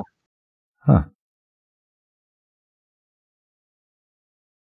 Repel value 21 colors versus defense value 21. Raw negated repel. Raw roll 34 versus repel roll. Yeah. Repel is a mechanic that I've actually never really understood. I gotta admit. He's got morale 30. If you have a longer weapon than your opponent, you get a repel, and you can get repel with all the longer weapon you have against each opponent that attack you. And then you have an attack roll against defense roll, and the higher your attack rolls are higher than the defense roll, the more difficult it is to use more or to negate repel. So if you have very high attack and then your opponent had low defense, then your repel would be very effective. Okay. So I've actually seen repels work against more 30, and because you had the difference between attack and defense was so high. And these things do have low defense, so they should actually not be that hard to repel. But each repel roll then for each repel roll you make your attack go down for the next repel. Okay. I'm not sure how it works, but to some degree it does. So when you have repelled like 20 times, even if you're a very good repeller, you probably can't repel more than that. So with that many attacks, it only works if you only have a few of them. But that's a thing about length that I don't think I had realized. That makes weapon length more important than I thought it was. Yeah. Oh, it's literally written here. Yeah. Sexual repel. The enemy loses attack unless he forces an attack by making a successful raw check and then taking 1 point of damage as well. Wow. Yeah. If you do make the morale check, then there's actually made a damage roll against your protection, and if that damage roll causes any damage of any kind, you take 1 point of damage. Okay. And what does it mean when it says there's a morale check? Is that an opposed roll between the two? It's a check against. I don't know. Nobody knows exactly what that morale check is, but it depends on how much higher the attack roll is than the defense roll. So if there's only a little difference, then it's a pretty easy morale check. If there's a big difference, it's a very difficult morale check. So if, for example, if you only beat his defense by 1 with your attack on the repel, then the morale roll is probably like against 10. I don't know exactly what it is, but if the difference is 20 or something like this, you have to roll against a very high morale check. All right. So, but nobody knows exactly how that works because it's not something you can see. I'm laughing a little bit because the Dominions community is big and old and dedicated, and still you can make statements about this game where people nobody knows. It's like kind of like some quantum physics or whatever. We don't really know how it works, but we can see the results and then try to work around it. Yeah. and try to deduce, oh, well, maybe this is what's happening. Ah, well, I have a theory, and look at the numbers here. And I mean, the game designers must know how it works. Surely. Yes. Actually, sometimes they can't even remember when you ask them how things works. Yeah. But of course, they should be able to find it in the code somewhere. But yeah. I just think it's funny. Because it's not like a small. It maybe makes sense if it was like a small and unknown game that no one really plays. But community is pretty. I mean, from what I see on the Discord, it's pretty big, right? Yeah, it's not that small. Very, very active. It's funny. That's the kind of game that Dominions 5 is. Dominions in general, I suppose. Alright. I managed to take Deadlands from him, Chris. Hell yeah. Yeah. And it's the important one, because this one gives growth in nature gems, and of course Dominion is important for me, spreading more Dominion out, and also him not removing mine. So, we've got another big stack coming in over here, and the war is far from over. And even if I have to see Deadlands immediately, which I am, I'm going back to the faraway sea with the intention of just going back up to the Whirling Sea. I just go up, destroy his temple, and take away his control of the throne, and then we go back down and we'll see if he comes back and takes it. And I think I end up like just walking between here and patrolling a bit, just to maintain Deadlands. Yeah. It's also kind of hard for him, because if he wants to take Umpholia, he wants to take Deadlands, and his army cannot. He needs to. If you want the army in Umpholia to support in Deadlands, all the freaking way around, or pass through the danger zone, which I don't think he wants to do as a base, unless he's like really confident, which I don't think he is at this point anymore. It must be hell. I mean, I'm glad I wasn't in his position. Having to attack into this. I'm not sure. I definitely wouldn't have been able to do it either, right? So one thing I don't understand is why don't you just try to make peace with you and attack somebody else? Oh, we had negotiations. I can talk a bit about the diplomacy. I did talk about it in the YouTube series, but I took Jotunheim, and he ended up getting to Ibiza, and I had this area, these two here. And so then he was about to destroy Citis. We had actually, there was nothing between us at all.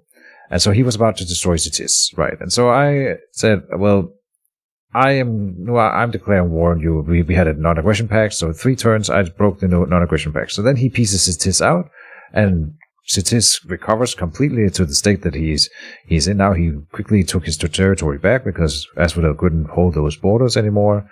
And then he turned his gaze on me, and so he goes, I'm going to take Jotunheim. And I said, well, let's do it. And we had a whole dance around Jotunheim where I tried to at least make him. I saw that from my scouts. Yeah.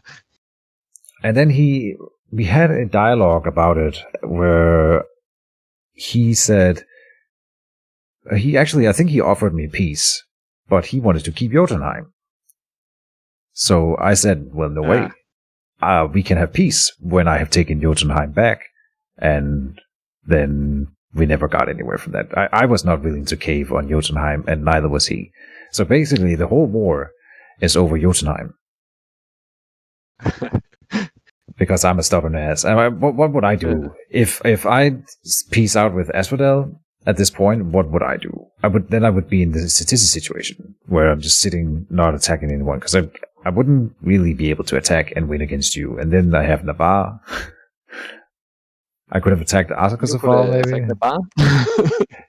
Yeah. I didn't really feel like attacking Navarre on my own. But at the point where I declared war, my ally in that, so yeah, that's true. You would not have been alone. But this is before I knew that you were actually on my side. Or before I don't think you knew either. None of us knew that we would end up being allies at this point. I was just as scared of you as I was of Asphodel and Navarre. So it was only I was trying to make an ally. I was trying to make an ally out of Citis, I really thought that he and I would be fighting Asphodel together, and then he immediately pieced him out after I declared that war. So I ended up with the short end of the stick, as they say. Yeah. Oh well. Oh, did we go? Yeah, I think we went through that turn. 66. We're getting close. Kind of the same situation now, because I was sure that Satish would help me against Nadar, but he never really did. Yeah. But he was almost wiped out. I get why he was trying to recover. Yeah. Oh, here's something interesting. Look at that. Suddenly, there's I cast Teleport with Dreamer this turn to get him into Deadlands to take the throne, because my prophet cannot walk onto land, as we covered earlier. So he had to teleport in here and do it. And look at that. So there's a spell attack by Asphodel in Mammoth Grove where my god was just before. What's this? This is a forest tile. So this guy here has a Thistle Mace and therefore and a Moonvine Bracelet, so he goes to Nature Mage level 5. And then there's a nature movement spell that you can choose to move between two forests. And he was trying to snipe my god. And I didn't predict this. He just randomly teleported out in the same turn. So and this is an expensive spell. I don't think he is lacking for gems. But I'm pretty sure that is actually a pretty expensive. I don't remember where it is. Do you? It's not Adoration. I think it's Thaumaturgy. Yeah. It is called. Yeah. I use it so rarely that I can't remember it. What it's called. Charmed? Fairy Trot. 20 nature gems. Yeah, Fairy Trot, yeah. Which, I mean, but you can take an army with you. So it's not only for a commander. But he used 20 nature gems on that and failed with that. Like, that's a pretty expensive. He didn't get anything out of it at all. He gets these 2 gems here out of it this one turn. So and now I mean I immediately like, okay, he's on a lab, sure, but I can send Kululu here. I don't know if Kalulu's back, so I think I kit him out and he's teleporting to Spruce. Oh, okay, he's going up here. But I definitely considered trying to snipe him here.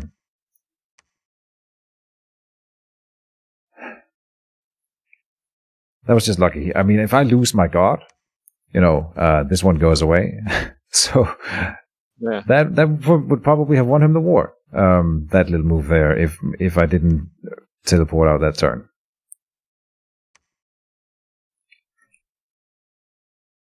Here we have another war. Oh, a little thug battle. This is a spell move from you, obviously, with an air mage pumping in here.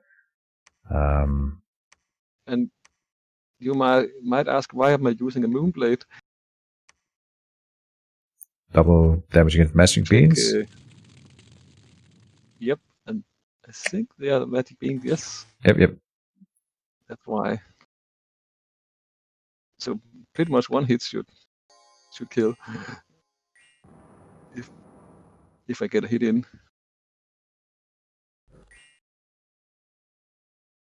Because mirror image make it hard to hit. Yeah. Who's gonna win? Place your bets. She's doing well. She's got fire resistance, yeah. Defense skill 11, huh? Is it just the... How are you not hitting her? Yeah, the mirror image. I mean, if your chance of hitting is like 1 in 6 or something like with that many images. Damn. The mirror image is actually very good in 1v1 sub fights. Yeah. Because 1v1 because I mean, especially if you're high air magic. So that was here. Man eater search boat eater for magic sites, but none was found. This was the site searching. So this is not real battles. These were spell battles. How does this come up here? Interesting. Oh no, magic site searching is above battles, right? Never mind. Yeah. I'm just a noob. Alright, nothing interesting here. That was in Ondraze. You're taking that back. Muforth. Muforth. Well, this is not really that interesting either. Up here. Oh, onto a fort. Then in True Spruce Forest, this is... No. This is not my teleporting guide. Oh yeah, this is the army that is currently marching now on Ampholia. And this is where I'm teleporting Kululu now. Because I am apparently very confident. There's no big guy here. So... I don't remember what happens. Do you think Kululu can destroy this army? Why did I think that was a good idea? He's got a Frostbrand, Cutlass of Piercing, Chant Helmet. Oh, I sent the magic items back to you when he died. So I don't have the helmet for him anymore. Then, what are we scripting? Power of the Void, Soul Vortex, Ghost Form. Cold Resistance, Cold Aura. Cold Aura actually ends up working out pretty well. Fear doesn't do anything. Ethereal is probably the one I'm going for. This being ethereal. Because I think you were recommending body ethereal, but then obviously this one is just better. Yeah. Exactly. And the Power of the Void is a fantastic spell. I didn't talk about this one. It also spawns extra units that kills the opponent for me because he gets surrounded. So it's like there's no negative side to it then. It's amazing.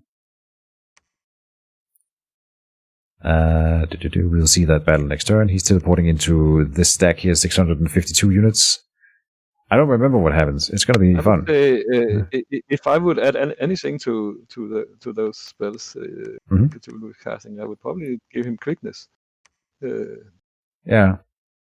here, quicken self, because he does have a life-stealing attack. Normally, quicken self you risk fatiguing out, but when you have a life-stealing attack, you will get more fatigue back from life-stealing than you loses because you attack so fast. So I definitely agree. And this was the script that I had, so this is definitely a mistake. I'm not sure why I would have an open cast when I could have chosen. I spell myself, and definitely Quicken Self is a good choice. Holy Avenger, anything, just something. This is bad. So, and I didn't have a big nation to manage or anything, so I don't have an excuse. Oh, what do we have here? Oh, another one. This is the one I remember, I think, with the Marit here. Another big battle between Nabar and... Yes. You guys are just going full ham on each other. And it's kind of interesting because I find that sometimes in these wars, the big armies don't always clash, but you guys are clashing again and again and again. Yeah, and that's because I'm sitting on his forts and moving them and then try to defend them.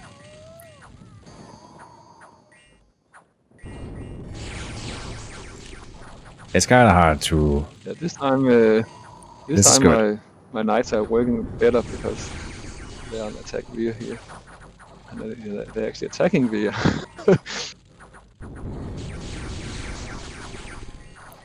Where's the Merit?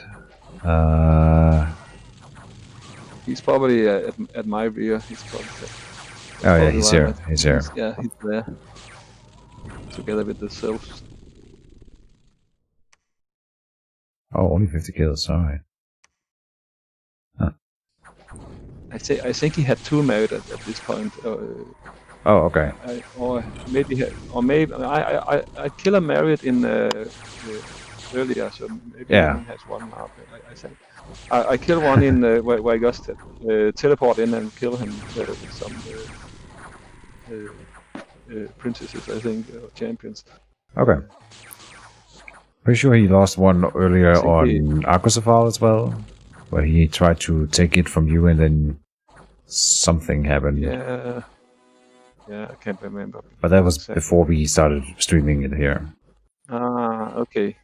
And I think what happens here is I actually thought he would win because of that Marit, but he takes morale loss, so you win this one. Yeah. And this is a victory for you, I think. I think we can call this a proper victory. Yeah. There is some losses. Okay. Oh, okay. The two Swan Knights. I think I burned out my Communion there because this is all Master Astral Mages.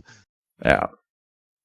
I mean, all of his these Great Eagles were in your back line, hitting all your mages. So you both traded like mage forces, but he definitely loses more. The Marit gets away, but he loses basically everything here. Otherwise, four Malicats is a big loss. They're not cheap. Malicat. Oh yeah, these ladies. They have 4 recruitment points. 480.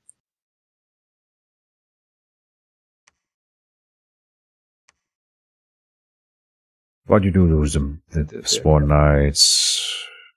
Okay, the Princess stays alive. You lose 1 champion here. But you get to loot the items out of this. So hopefully, whatever's remaining will have pick up some stuff that makes it worth it. Moorback Knights, they almost get eradicated too. Okay. Not a huge victory, but it is definitely. I mean, last time he ended up taking the win. Now you take the win, so maybe I can call it even. More or less. What? An experiment in the arcane laboratory gone awry. Okay, whatever. There must be a hero for relay, right? I don't think I ever, in all of my testing and in this game here, I never see a hero for my nation. I don't know for relay. I don't know if they have one. What is your luck scales? -3. So it's fine. I get it. I just wonder. I'm just wondering if there is one at this point. There is, because this mod is using includes the worthy hero mods, and with that mod there's good heroes for every nation. Okay. So there sure is. Well, maybe I'll get to see one day. Try luck 3, then you'll probably see most of them in the first 10 turns. 540. Actually, some heroes cannot appear before a certain turn. There's actually a turn limit on some heroes, so that you can't get them on turn 1.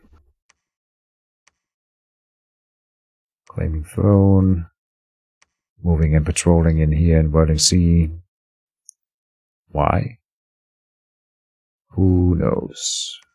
Because why not? He can technically come from these 2 territories and move in here. This is also something that, while I have the advantage in the sea, everywhere else he can double move, and he can double move from 2 zones away and into my sea zones. That won him some battles earlier up here where I had limited mobility and he could move 2 zones. So there's an advantage for him on the land there. Let's go to the next one. Is it 67? Yes. We receive a magic rune smasher from Yes. Dreamer, Master of Wisdom. Oh, we claim the Crow of Gaia. Gnome Lore, Mind Hunt. Oh, that guy on the lab here that teleported in. That's what I did to him. I tried to Mind Hunt him because they're not immune. And then there's a battle in 2 Spruce Forest. Let's see how Cthulhu does against this army here. There's nothing new in there now. I just want to make them rout, really. That would be fine. Oh, are they gonna stop his spellcasting here? Oh no.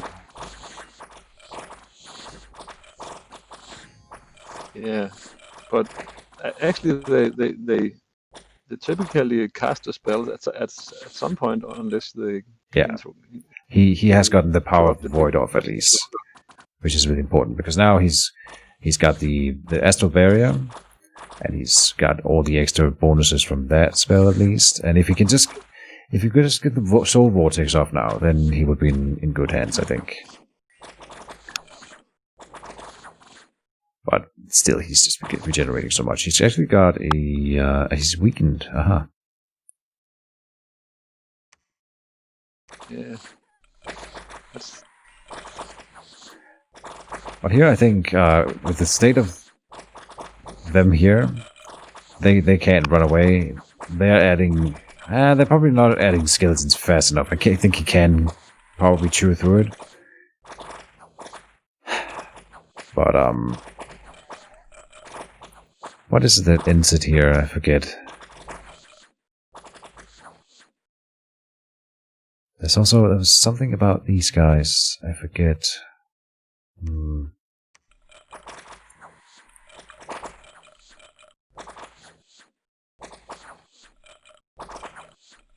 He's got no living units, so because they would have run away. Can we go faster than this, you say? How? G. No. H. Y?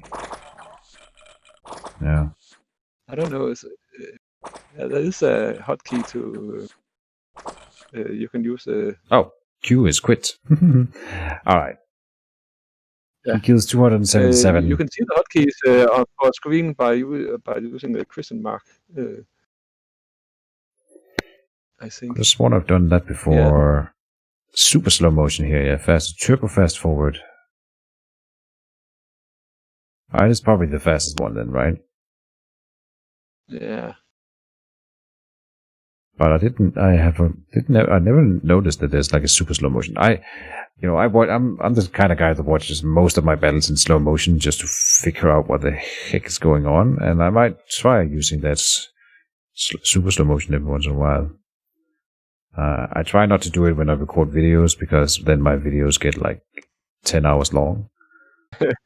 Yeah. I typically simply look at the battle logs for the unit now and then to see what happens. I'm gonna try using that more, pressing the V button when having a unit selected. That one I really gotta remember because that's a good trick. Yeah, and you actually kind of need to do that because if you try to look at the battle log when the battle is over, it's been a long battle, then the battle log actually can't.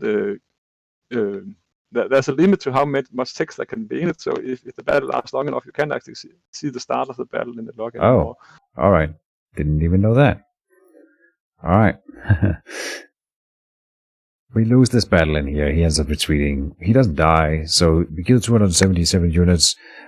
Crystal Mage, Panic Apostates, they both run away because the Black Centaurs end up being routed, so they scatter to all winds, and probably some of them will die retreating. So all in all, a successful attack, I would say, on this massive army. We didn't lose Cthulhu. He gets diseased, but he doesn't care, and he has recuperation for the weekend, so he really doesn't care. Would have liked to kill the army. It's again too bad to don't have that helmet, helmet, because that would have helped to give him even more stuff. When you sent it to me, I don't think I actually realized how good that would be. So if I had, maybe I would have asked to keep it. Yeah. I actually thought you sent it back because the spell was dispelled or something like that, because you wouldn't get him back at all. But then I realized later that the spell was still active. But I don't think I saw most of the later battle with him. I don't think I had much scouts of him. It's just my own pride. I don't like taking handouts. I want to win on my own. So it's just a matter of pride. You could just have paid me something for it then. Yeah, that would probably have been fine. Because it is really good helmet for sure. It's actually not a very expensive helmet to make. So here he is, and he has magic resistance 22, which is not impossible to overcome with my Mindhunter. Nope. So I mean, and killing this is a lot of gems. I would like to Mindhunt this out of existence, please. So I think we try that again this turn. That was here, and then in Mammoth Grove. I think I just raid in case he moved that guy, and he did, so it's fine. This would have been accepted losses even if he stayed. Swarm of Solitude.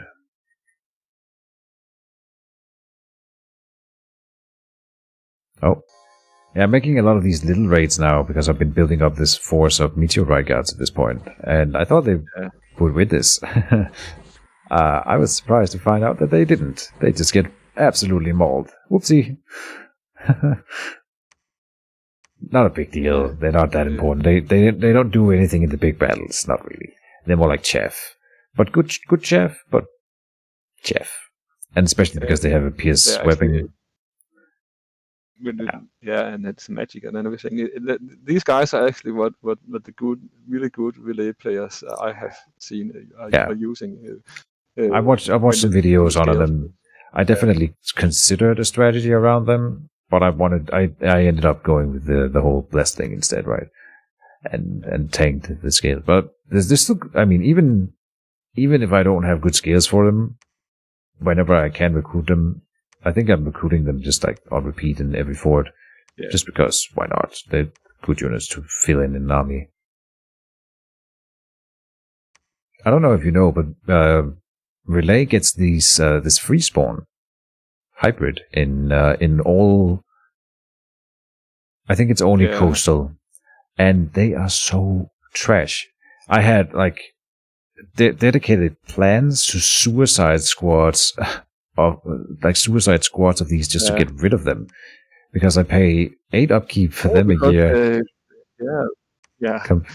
Compared to this guy who pays 5 gold per year. Why in the world would I want this thing? Because it's so trash. That's another thing. Another good thing about the meteor guards that they are actually slaves. Mm-hmm. But they're the only slave troop in the game that's really good, actually. I mean, slave troops normally have low morale and other stuff. This has good morale and super good armor and good attack, and that's just good. Yeah, they're just good units. For sure. This relay is a really fun nation to play. I would actually see they're one of the best non-sacred units in the game. Yeah, I agree. Yeah, but price to effect for sure. Of course, there will be some things that just counter them, like area fire damage. You just get wiped out. Yeah. But you can counteract that with the various stuff. Yeah, but no, not really, because they have so high protection, so they actually can take some fire damage before dying. I mean, fire damage is only armor piercing. It's more lightning stuff that. Lightning then, Thunder strikes there. Yeah. But they're not there to be super units. They're there to be just. I mean, they're not there to be the main force. I suppose they can. I remember one of my first games. I was in the early game. I was allied with Relay against Avisha, and he summoned a ton of firemen against these meteor guards, and the meteor guards just murdered the firemen. Right, because they've got magic weapons. Exactly. And they have long weapons. We just covered that length of weapon is really important. So, and they have long weapons. So that's really nice. Yeah. And actually, the fire shield of the firemen says don't work as well against long weapons as they work against short weapons. So but of course, they actually attack on the firemen that can easily kill meteor guards, but it'll fairly easily kill them. You raided in Hexwoods here? I've started Back building and the forth. druids there, I think. Yeah, just one little druid using druid. Yeah. With the water elemental. Undefended province of conquered. Oh, this is this is your territory, which he claimed for some reason. Not even sure how he did it. Oh no, I'm not adjacent to it, so that's why I don't see this. It was yeah. I can't remember why he went in there. I mean, I've controlled it because my free spawns appeared in here, and then I walked up here, and then he killed them, and then he must have thought that he could take it from you. Then maybe he sees it as mine, and then he thinks, well, then I can take it because he's at war with me. Yeah. Yeah. Laria. Can't remember if they get it back or what. Insignificant territory, as far as I recall. Yeah. And I think, since my free spawn is popping up here all the time anyway, you might not even want it back, because you're gonna just lose it again. Exactly. Again, I get beaten back here with my little raiding force. I really undershot my raiding forces for just random provinces and just threw away a ton of units this turn. Trying to raid out from here and attack all these little provinces. Didn't really work. Oh well. Greater Wild is one of those free spawn. Oh, and they were scripted incorrectly, so that they run away here and die. Whoops. Too bad. Yep. 0 of them made it back into, Whoopsie. I'm not sure how that happened, but an oversight. We got another battle for you here in Lupia, which I'm not sure what that is. North of me. Oh, okay. I use this those two raid a lot because they are fairly cheap, and I could get a lot of them because they didn't compete with the princesses Right. and other stuff for some recruiting. So I could actually get one and a half each turn of these, or 3 every 2 turns. I really want to try playing you sometime. They really seem cool. This, I think, is the final death throes of Arcus of All. Chris Lighthawk has had enough. It's actually not that big of an invasion force you got here. Ingvar missed. Didn't miss across the battlefield that makes it difficult to see far. Oh, it's to lower the accuracy of meteorites? Yeah, and I actually hope that maybe they couldn't even reach me in the back because they also increase the range of everything. I see. Oh, here they come though. Oh, I remember this. He ends up hitting his own units because you have these eagles up here. Yeah, it also hits me. Yeah, for sure. But I think I this time I have knock on most of them. Yeah, okay. Yeah, I can tell it's the green shimmering light here. Yeah. And you have troop quality here by far, and you get his mages. So you finally crack the nut. But he had a good run, for sure. Yeah. But this was really a relief because now I could really concentrate on the bar from this point on.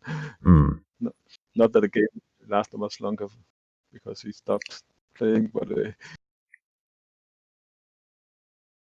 yeah, this is very much acceptable losses you've got here. Yeah, because Morvac Knight sucks, but yeah, clear that out. Just a smattering of different troops. Here's your transformed giant that he stole. Yeah.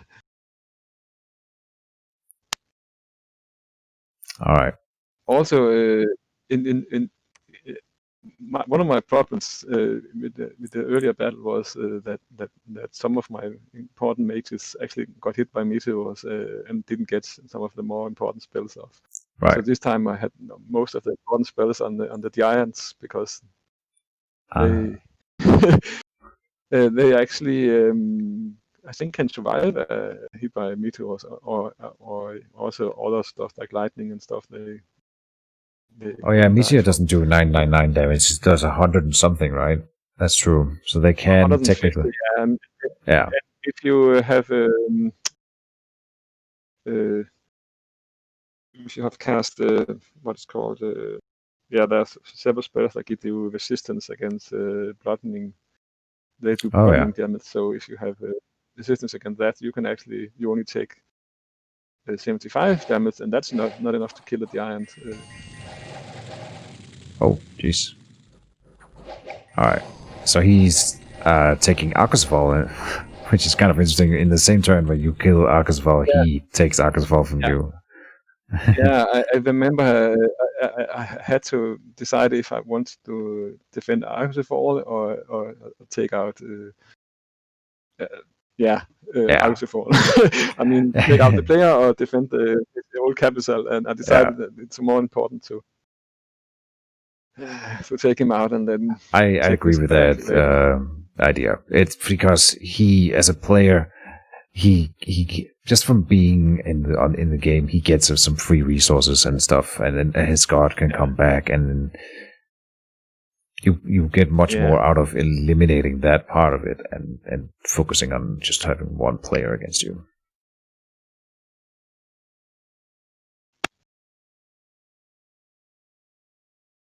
One final battle in Momefe.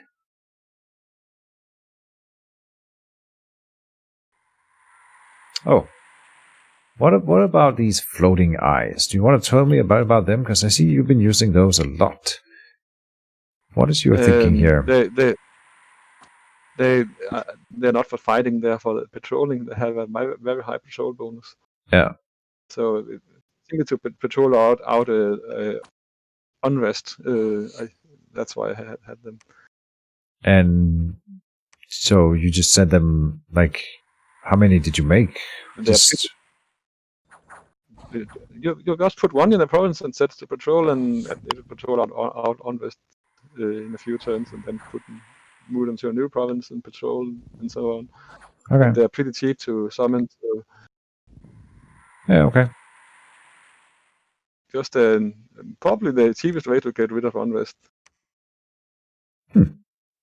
Yeah, I mean, and I they can saw also them. go underwater and take care of unrest there, so they're pretty nice.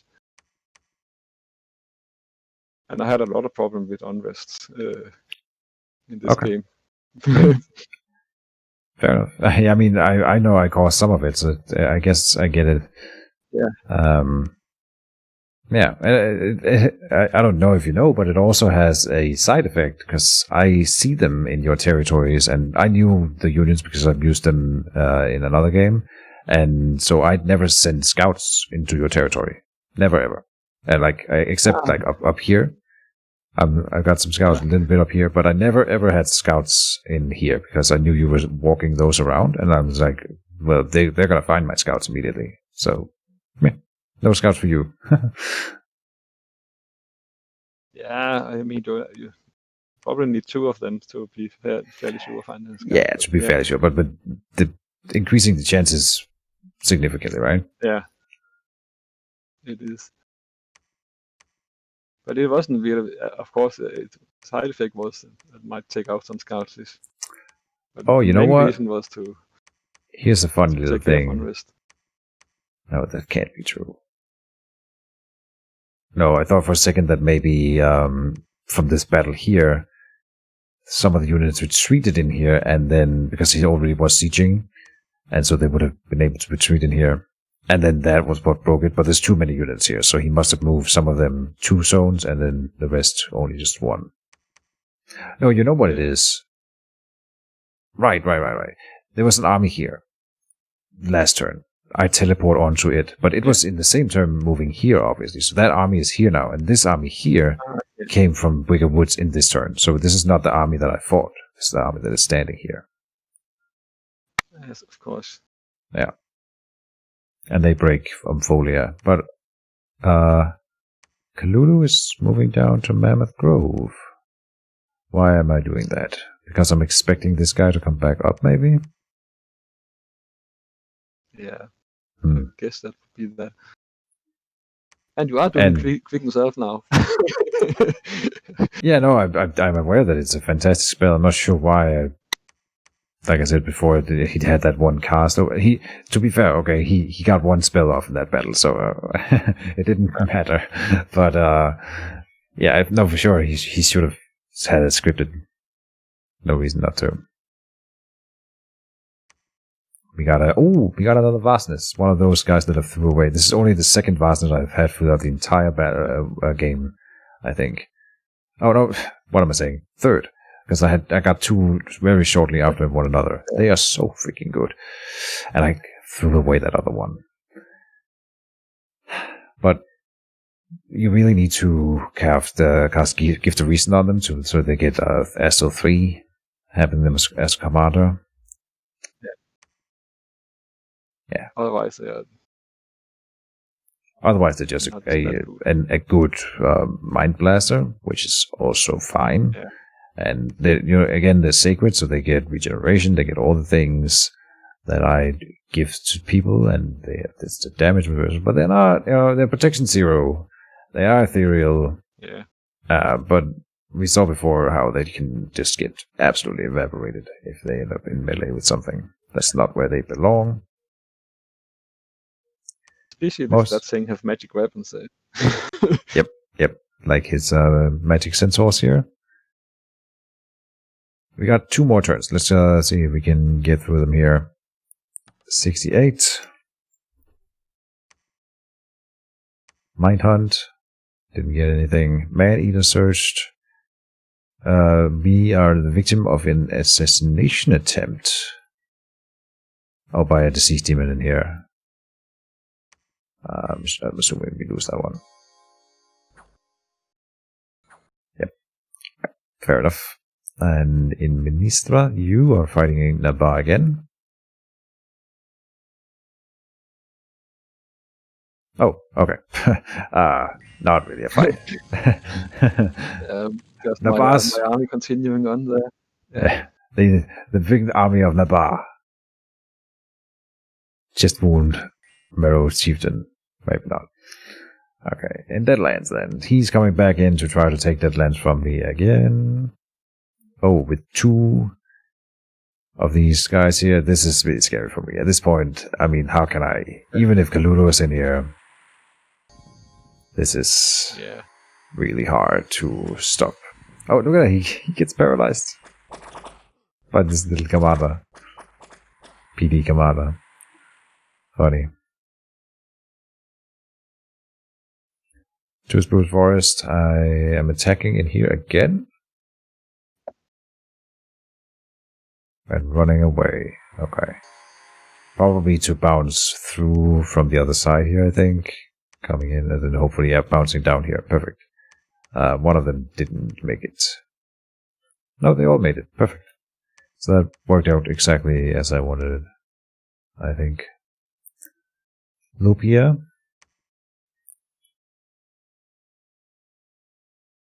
A little raiding force here. Oh, well. With Great Eagles. It's an already. That's fine when you don't fight much to fight. The Eagles are actually not very good at fighting.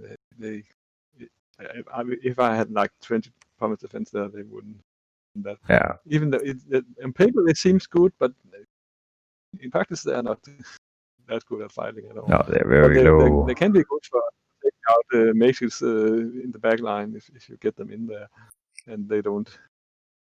Especially if attack right away where the mages haven't cast anything that protects them. Then yeah. Oh, it's the shock troopers, right? They come in and they hit hard, and then they don't really stay in battle and win. They want to come in and kill. Yeah. And they do here. 7 of them is also pretty low. Folia.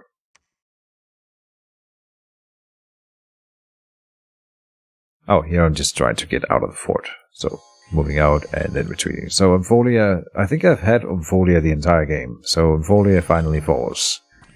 Here. This is a really good territory. I can hit 1, 2, 4 gems. By the way, the reason I'm making great in this game and most games is actually because of the seed strains, because they have enormously good seed strains. Yeah. Siege bonus plus 10, making it a total of 16 siege strength. And they're also size 6, yeah. So, compared to like, just for good old comparison, even my big guy here only has 5.3, so they're worth 3 of him. And you get like, what you get 5 for 10, for 8 air gems, so they're only like 1.5 air gems each. Yeah. So you can. Great, you can see 8, 5 plus. Yeah. Nice. Yeah, I mean, as long as you use them for the purpose, like you said, that they're intended to be used for, that's a really good troop. As a like just for that. Yeah, I agree. Oh yeah, we ran away here, and in Berman High, another spawn unit, spawn group. Did they manage to kill the commander? It's pretty tricky.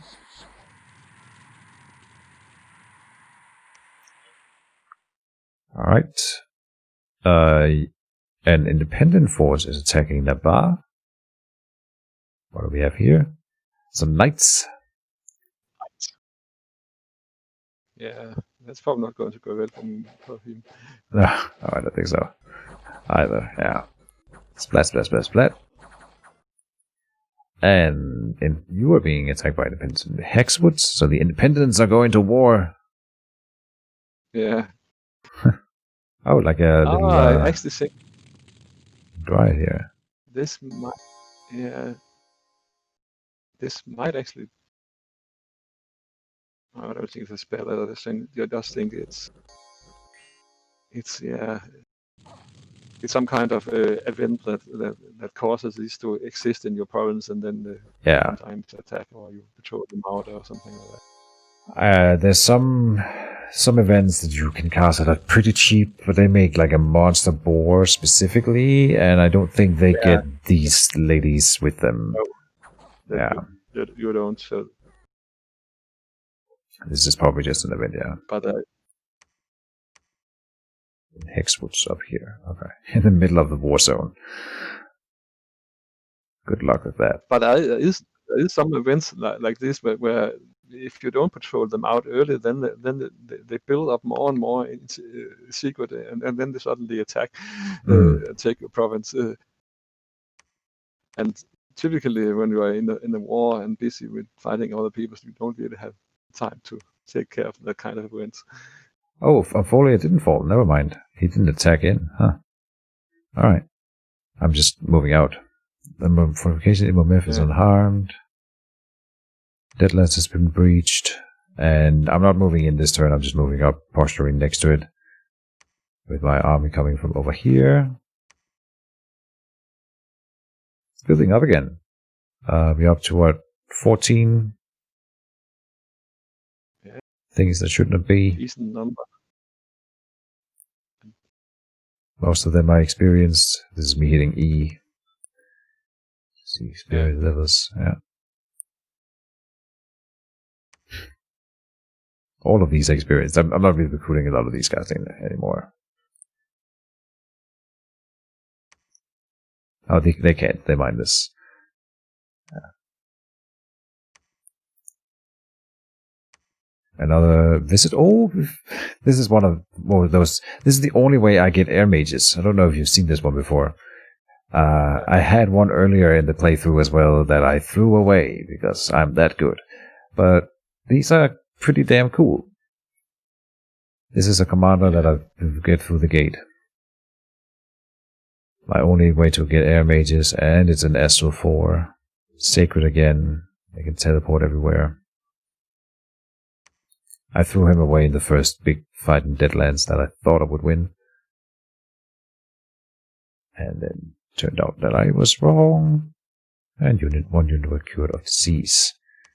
So that's, I mean, for me, that's the big thing that's going on right now, this war over Deadlands.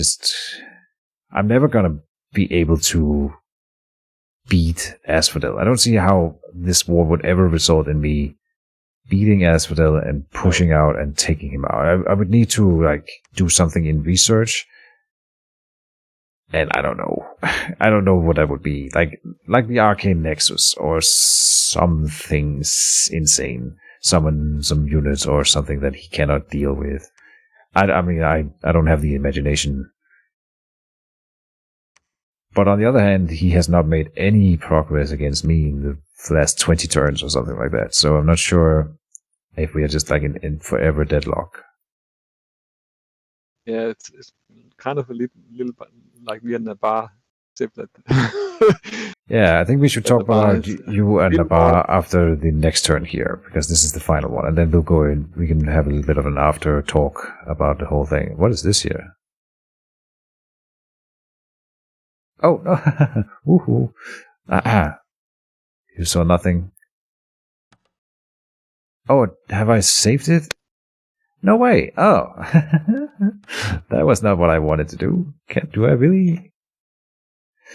I have, how I talked to Navar, and he said it was okay for us to go in and send. So the game. I think we probably didn't do his turn 69 then. 69. That's a bad joke. All right. So so the game ends. Let's quickly cover.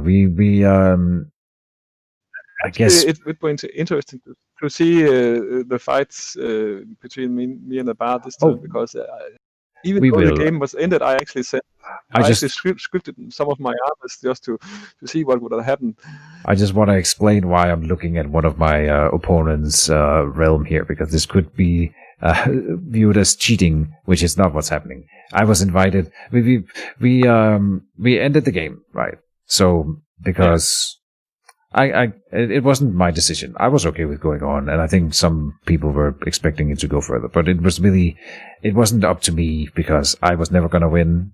I mean, I was just playing to be in the game with you guys and have fun, so it was up to someone else to win. And I think, I don't know, do you think you could have won?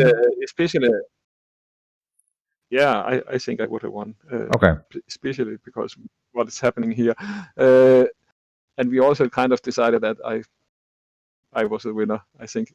Yeah. No, I agree. I think that the general consensus is that you were the one in the strongest position at the end of the game.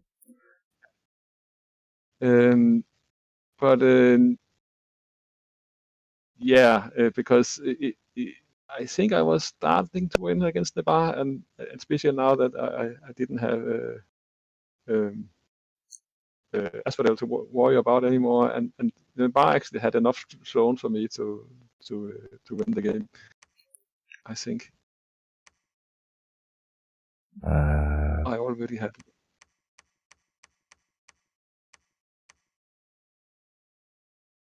Yeah, okay. If you eradicate him, then nothing could have stopped you anyway. So no matter where the thrones are, he would be the one who would have to stop you, because maybe the thing is, we don't know what this is doing. He might have been really strong at the end here, building something up. He had a lot of time to build up. I don't think so. There's multiple. We don't know. Basically, don't know. And he didn't really comment. I think on the end of the game. I think he just accepted that it was okay, that it was about to end. So, and he agreed that you were the winner. But also since this actually was the one he had a lot of troubles with actually doing his turn, and he actually stalled some turns. Okay, yeah. Things like that. So then probably I not. think he was fine with the game. But he's a pretty big ending, nation. and yeah, I think he wasn't that small. I actually wasn't quite sure how big he was because I didn't scout much. So really quickly, we decide to end the game, and I like looking at graphs, especially when we're doing the recording. We want to analyze. We're gonna have to look at the graphs at the end here, after we look at this turn. But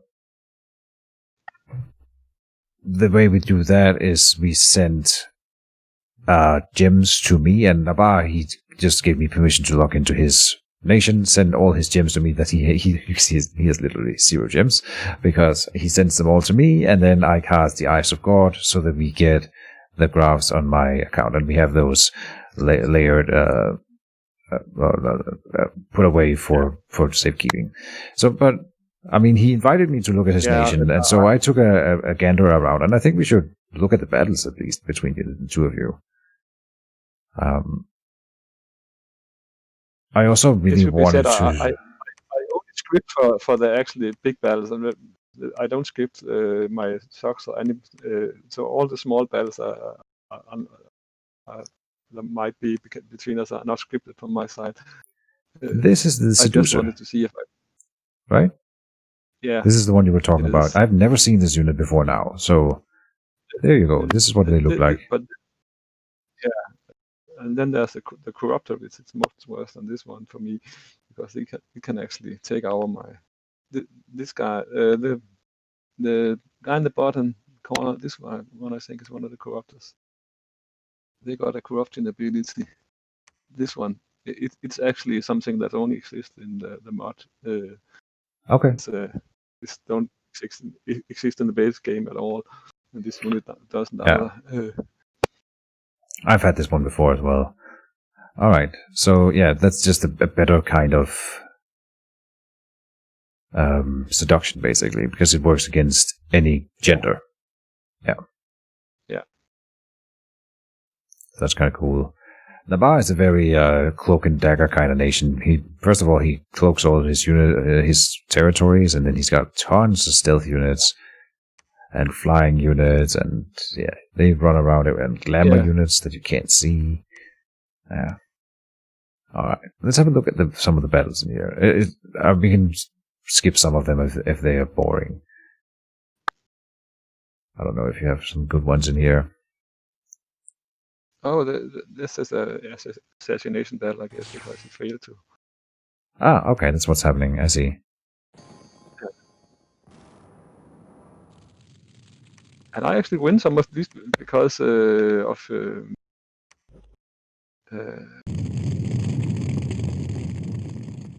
Oh, Phoenix Pyre on them as well. That's brutal in assassinations. But you win this one. Huh. Yeah. Nice. All right. Well, yeah, of course you can still win even though they have Phoenix Pyre. That's nice. One of the thing I win some of these with is because of Frozen Heart. Yeah. Because I can't script my stuff in assassination, of course, because it's only the one that's doing the assassination that can script. But they often cast Frozen Heart right away, and that's actually pretty bad for him. Oof. I mean, this one's gonna win, right? Yeah, he can take it. Yeah. Oh, yeah. He is. But not as easy as you might think. No. But then he died. Yeah. Huh. Okay. Did he die or did he run away? No, he died. Okay. He got him. He died. He eats him. No, he eats him. I betcha. Maybe. I think so. I've seen that so many times where they just disappear. It doesn't look like they do an attack. But it's because he eats him. You know, he's got the grab and swallow. And you cannot Phoenix Pyre from that. There's no counter to it. Did he actually cast Phoenix Pyre in this battle? Oh, he can't. Oh, he can script it. So.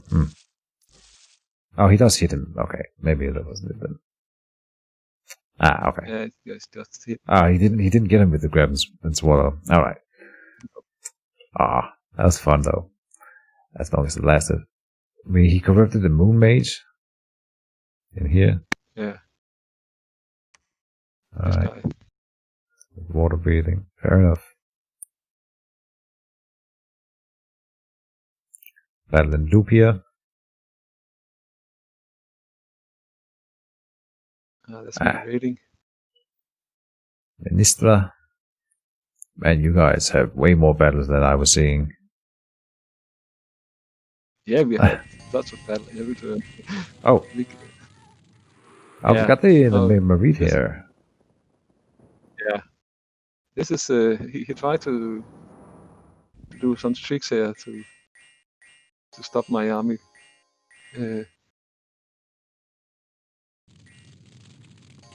What is he doing? Yeah, that's actually, I can't exactly remember. There was some trickery about this, but maybe we can see it. Wrath of Skies, Natural Storm, Foul Vapors. Skies, yeah. It's the one that causes lightning everywhere. Yeah. And then he tried to just punch up there and hope that Wrath of Sky would take out most of my stuff. Right.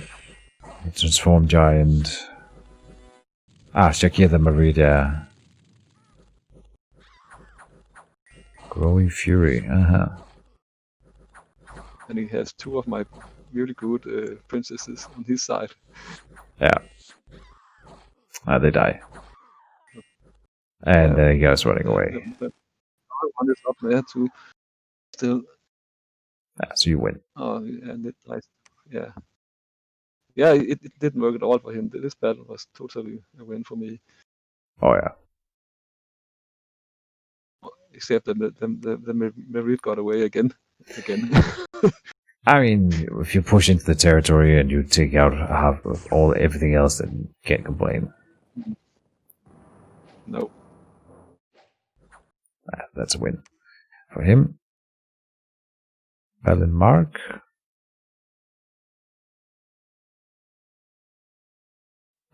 Yeah, he's raiding with Deadlands. Did he actually win?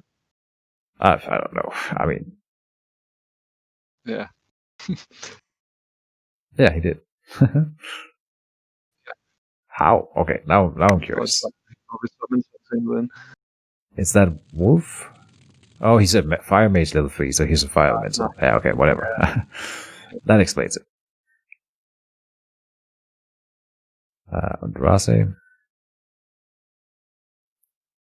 Another one. Just one Fire Gem. We know what's going to happen. Beretta.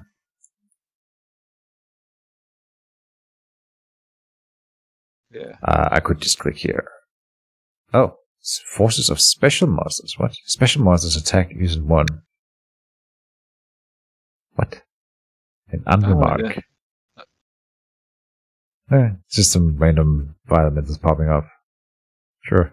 Yeah, I think it might be a spell that a special that makes that kind of attack. I don't know where it's come from. Or Flames from the Sky? Oh yeah, okay, yeah. Flames from the Sky hits unremarked, which is the same province, and that probably creates some fire elementals, that specific spell.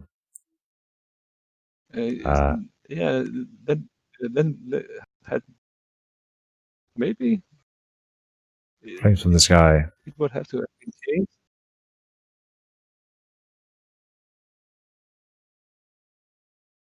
It shouldn't create fire elementals normally, but maybe it's changed in the mod. Flames from the Sky. Go to Commander. Cast Ritual spell. Flames from the Sky. This one here. It's Evocation 9. Yeah.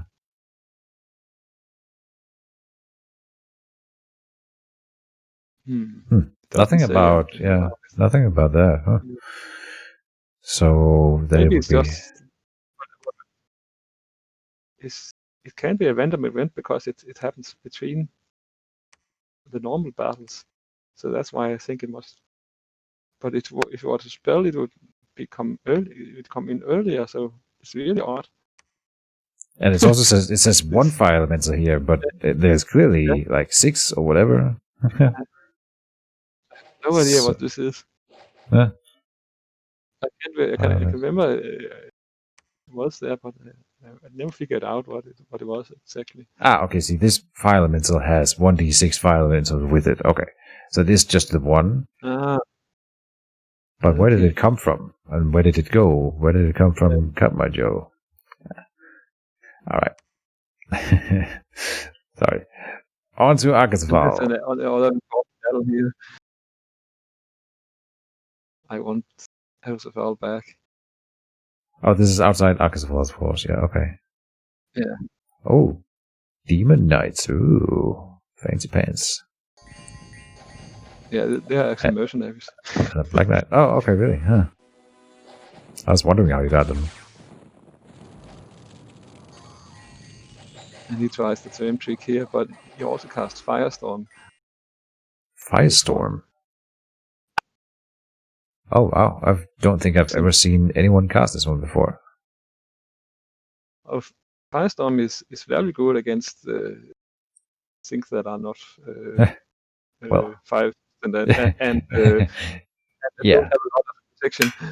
I mean, it has it's very specific, right? You need to be able to not burn yourself. Yeah, and it's one of the best spells against the Skeleton Spam because it takes out the skeletons very fast. Yeah, fair enough. I mean, and if you're doing Skeleton Spam, you cannot really buff the skeletons. You can buff the first few you get, but after that, you cannot cast Army of Death or Army of Gold on them and stuff like that. So this Firestorm just kills them very, very fast. And typically also the mages, because mages don't have protection and have a lot of hit points. So yeah, you would need fire resistance to live through this, basically, or high protection. And I'm not sure why he uses Firestorm, because my guys have fire resistance. So they have it naturally. So even without a bless, they have fire resistance. So yeah, that's kind of interesting, huh? I mean, Wyvern doesn't. Maybe I'm casting. Actually, I think I'm casting Master Protection, which sets my fire resistance to 0. But I'm think I'm also casting in this spell Fire Fend. Okay. Yeah. I'm not sure. Japan.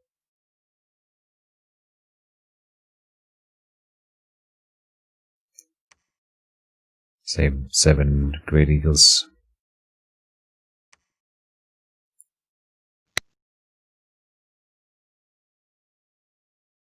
And nothing there. Alright. Worldwide event occurs. So there's an upcoming arena battle, and I set his pretender to go and fight. Where's his pretender? Oh, now he's defending, but I'm pretty sure I set him to compete in the arena, and I did the same with my Cthulhu. I don't know if that actually ever resolves. Is there anything else that we should look at in here? While we, one thing that I really was struck by is how many scouts he has out and about. He has so many. I don't know if you do that too. I thought I was using a lot of scouts, but he has so many. He's also making way more money than I am, obviously. But depends. But not that many scouts usually. But sometimes in some games I have like a scout in every second province of the whole map. It's depends on the age of the game, because how many. If you play in the early age, finding a province that you can make scouts in is pretty hard, and you don't want to use your forts for it. But it's a middle days, so that there's a fair amount of scout. But I didn't have many scouts provinces in this game, and I actually had economic troubles a lot of times. So while most of the game I produce scouts from all the scout provinces I had, but I kind of stopped doing that at some point because it's not free. So Oh, here's some elemental barrage also hit Undermark. Hold on. So that I think that one might have something about. Yeah, summons several fire elementals and launches them towards an enemy army camp. There you go. Yeah. That's a really nice spell. What's it called? Elemental Barrage Evocation 7. Okay, yeah. But still. It's also spell. One of the mod spells. Look at his research. He only completed one school, but everything else is but he was minimum 7. Else, minimum 6, yeah. Okay. Going for Alteration 9. Do we want to guess what's he going for in Alteration 9 then? Army of Gold, Army of Lead. No, there's no fire spells. Huh. Must be these two. It's actually surprising that he haven't gone for that earlier. Yeah. Does he have high earth magic? Maybe that's a problem. He needed something to, but it's not that hard to get high earth magic. Alright. Let us do the final thing. Come in here.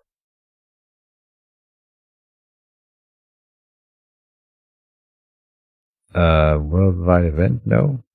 I think we don't get the turn where the arena battle actually happens, unfortunately.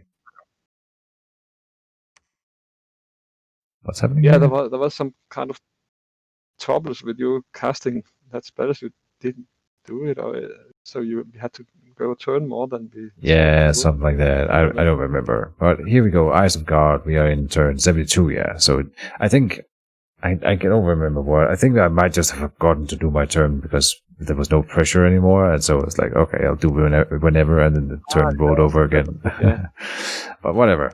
Here we are. The final graph.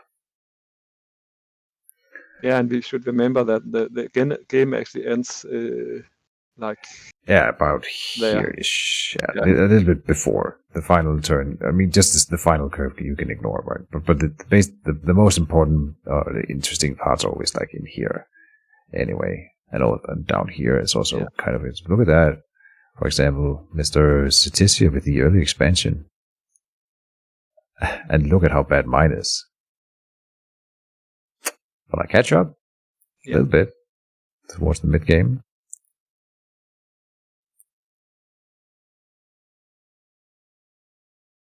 Where are you here?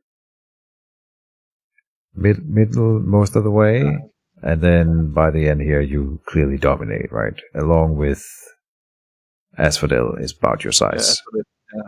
But he doesn't have the punching power that you do. By no means. Not really. I mean, he does have some good commanders and mages, but he doesn't. His units are not on par with yours, right? I think. Oh, not at all. He had more of them though. We can cover that real quick. This is what I've been dealing with, by the way. I'm down here for those that are interested. And it's just non-stop exponential growth. I wish we could see his nation. I would have liked to see what was going on behind the scenes here. And it's, I mean, around here it goes up. Are you still behind in research? You're still behind me in research at this point in the game. Yeah. Jesus. Yeah, I was pretty decent in research early on. I was focusing pretty hard on it. But then when I hit Cthulhu, it must be around... Yeah, Cthulhu arrives just where Jotunheim dies. So right about here, I stop researching as much. But it still keeps going quite a bit, actually. Okay. Income. It's in the lead at the end here.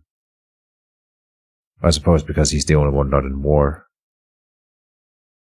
Yeah, and he probably have pretty good scales, so he don't need that many provinces for. And I'm just here in the dust. But I was look at that. I'm behind the entire game in income because of my scales. Yeah, and you don't have that many provinces. Yeah. Oh, I mean, oh, yeah, right. Yeah. Up here I get kind of okay, but I'm still behind. Oh, and there's a very interesting little point here. We can actually tell pretty easily where Cthulhu arrives now that I think about it. This is what it looks like when Cthulhu hits the board. I love that part. So that's what I wonder, but because the second time you get him, you don't see that. I think it's here. It's this here. No. It's earlier than that for sure, because there it's pretty much where the game ends. Oh, you're right. Here's where Arcosaphal dies. Arco dies here, so it's like more. Yeah. No, wait. The first one's here. Ah, of course, yes. That's the first one. And here is where the second one. This one hurts way more. Yeah. That's kind of interesting. Not sure why that's the case. What is different? You see the numbers are. I mean, everyone's a little bit higher over here, but the drop is way bigger. That's kind of interesting. Yeah. Huh. Yeah, I don't know. Maybe it's because it gets removed so quickly here, and over here he stays for way longer. But you see how it recovers really quickly. Everyone was so panicking about it. I mean, you lose about 1,000 gold each, maybe. But you see how quickly it bounces back and then goes up above. So, I don't think it's... I mean, of course, this is significant. But it also hits myself for the same amount. So it's like... Yeah. But since I'm behind anyway, it hits me less. Yeah. I'm still surprised that... Yeah, you were up here with these guys, even though they had the globals. By the way, I actually had 200 gold more income than you would think, because I created there's a ring you can recreate that gives you 200 gold each turn. So I was the first one to get that. And I think what's his name? Asphodel had I don't know if you know these special animals that you can find. Summon the golden ram and the solar ram and he had all of them.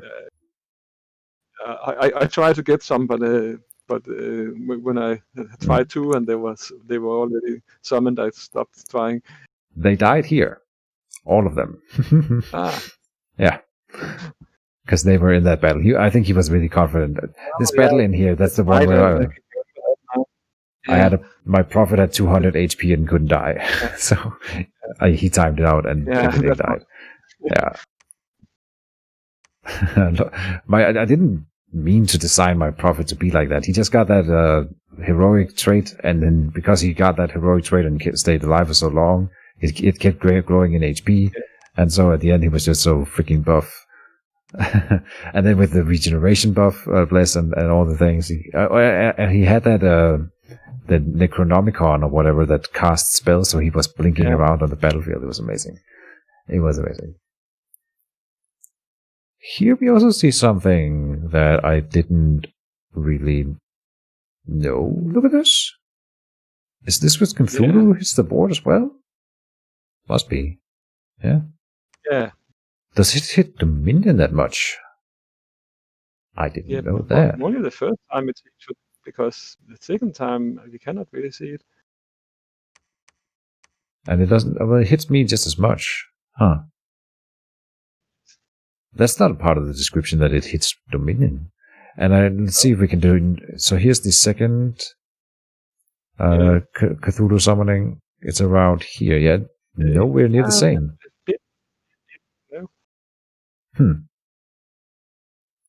Strange. No, that can't be right. It's way later than... No, this must be something else. This must be something else. Yeah, maybe. But what is it then? Yeah, I don't know. What is this? Maybe there's like a worldwide event that just removes Dominion. Yeah, could have been that. You know what? I've It's a lot often of wished Dominion. that there was like little turn numbers down below here. I don't see why that couldn't be. It must be pretty easy to add. You go with like just... Yeah, that would be so easy. So, because this is like a really interesting turn, it would be really, really cool to be able to go and say, okay, it's turn number 20 and 21, just to go and quickly see, does anything specific happen here? Yeah. As for thrones,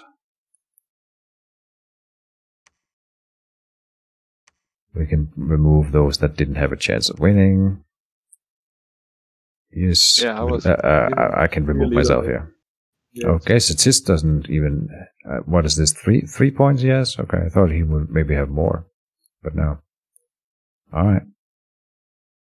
How many are you at this point? Thrones of Ascension. 2. I think I have 4. 4. So 8 points. 8 points out of 13. Okay, so yeah. Still a little bit of a way to go. And I don't know. 3 more thrones. Oh, we can see the whole board because I have Eyes of God, right? So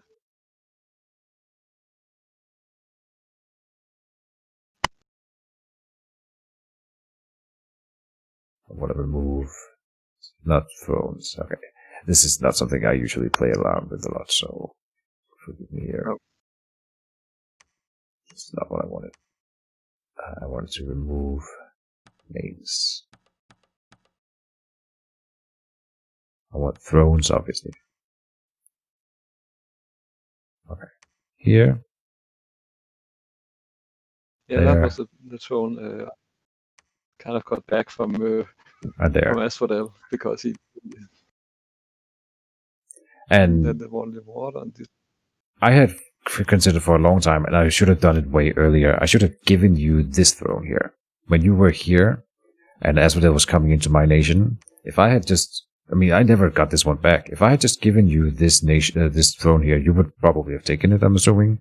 And then these two provinces here would never have been invaded by Asphodel. That would have been a good deal for me. Just give you this to have you as a wall between me and him. He could have walked underwater, but that would have been way better for me because I can better fight him here than I can here. Like, big difference. And couldn't bring as much, a lot of centaurs with him underwater. Yeah.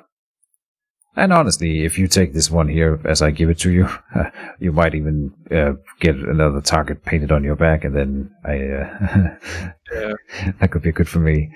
That more people get drawn to attention. If I was playing the super long game and still trying to win, which wasn't really relevant. Here's also a throne that you could have grabbed probably. So I mean, this one you could definitely have gone for. Me and Asphodel I've been exhausting Asphodel enough that I think you could have taken this one. And then you have this one.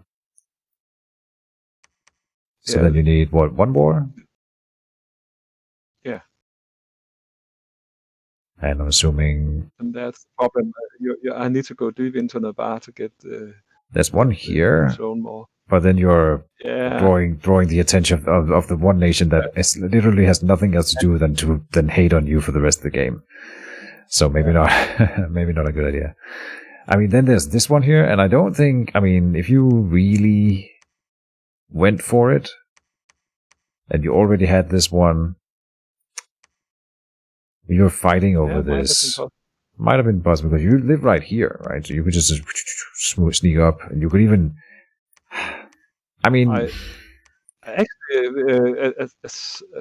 think about 5 turns before we stopped, I really hard considered to try to make peace with Navarre and then go after Asphodel instead, and possibly take the thrones around him and win that way. Yeah, I mean, you could probably have gotten away with it because I would not have stopped until I had Jotunheim, right? And at that point, when he's that stretched thin over me, he would crumble if you attacked him in the back, I think. We can see here his forts. Also, there was a throne that was neutral all the game, or a lot of the game wasn't there. Yeah, but I don't think you have easy access to this one here. No, but But which throne is that? Oh. Throne of Water. Yeah. Throne of Water must be. Yeah. I think I deduced that earlier. I would have loved to get one. Yeah, I would have liked that one for sure. 3 more defense. And I mean, 3 more defense on top. I was planning to take this one after I have secured Jotunheim, but then that didn't really happen. The thing that's odd to me is why does Asphodel not take this one? This 3 defense would have been really good on his centaurs. Welcome to the stream, Speedster. How are you doing? Good evening. We're playing some Dominions. Oh, we're not playing. We're just analyzing some Dominions 4 here. Dominions 5. Huh. Sorry. How does this zone stay neutral all the game? Why is Asphodel not taking it? Or nobody's taking that zone? I don't know. I don't remember what was in here. 310 Wyman, Mannequin. I mean, and it doesn't matter. At this point in the game, everybody can take a zone, no matter what's in there. And I mean, he could probably have taken it with one of his super combatants. Yeah, I don't know. It might, there could be some diplomacy between these two guys here that they leave it alone. Maybe they not to take it. Yeah, it could have been that. Yeah.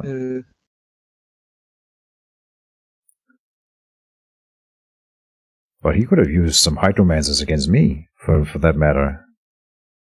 And that plus 3 defense to his centaurs would really have... Wow, yeah, that would have been amazing. Yeah. I would have liked that. Yeah.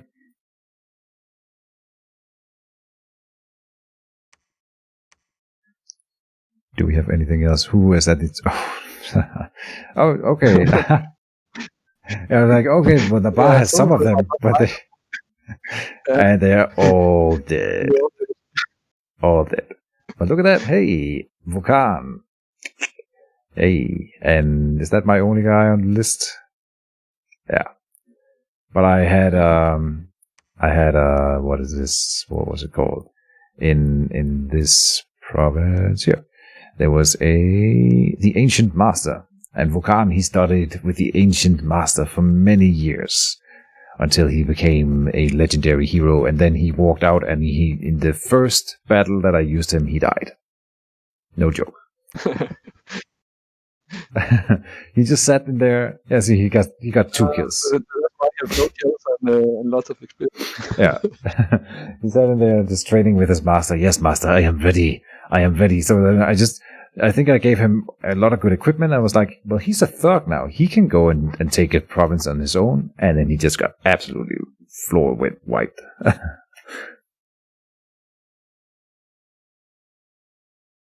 How was Diablo? Diablo is amazing. I'm going to be playing some Diablo 2 soon in the coming week. I would have liked to do it today, but I am tired. I haven't, Chris, I haven't slept since last we spoke.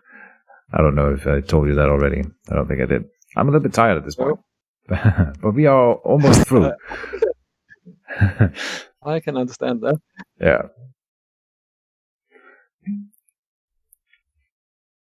No, I was playing Diablo 2 yesterday, and I completed the first mission with all the 7 different starting characters that you can play. And to figure out which one I want to play when we're about to start doing some multiplayer Diablo 2 in a modded overhaul thing. It's just going to be fun. And I'm going to be the Necromancer. Necromancer, because I like magic. Yeah. Yeah. It's a long time ago I played Diablo 2, but I did complete the game with several of the characters, I think. Okay. I played it quite a lot. Pretty sure I only did it all the way once. And yeah, I think I calculated it's about 16 years ago since I played Diablo 2 last. And that means it was longer time ago than how old I was at the time. I was 15, and it's 16 years ago.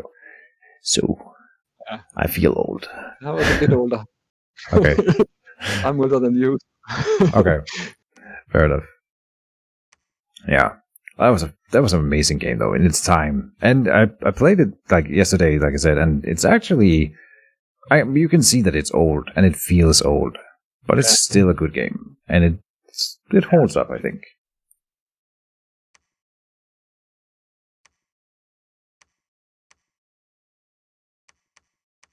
Do we have anything? Oh, you know what? I promised myself that I would go in here and say, because Mr.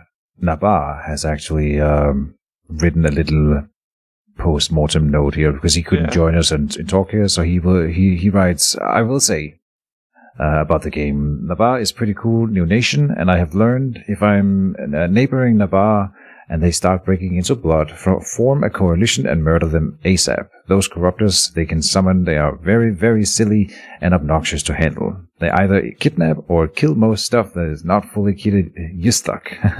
Yeah. Or a lich. Lich is proved to wipe the floor with them. But yes, with Dom in hands looked absolutely amazing. Those Sworn Knights are cool, and they look like they have great use of the dimensions in hand summons such as Selkies. Yeah.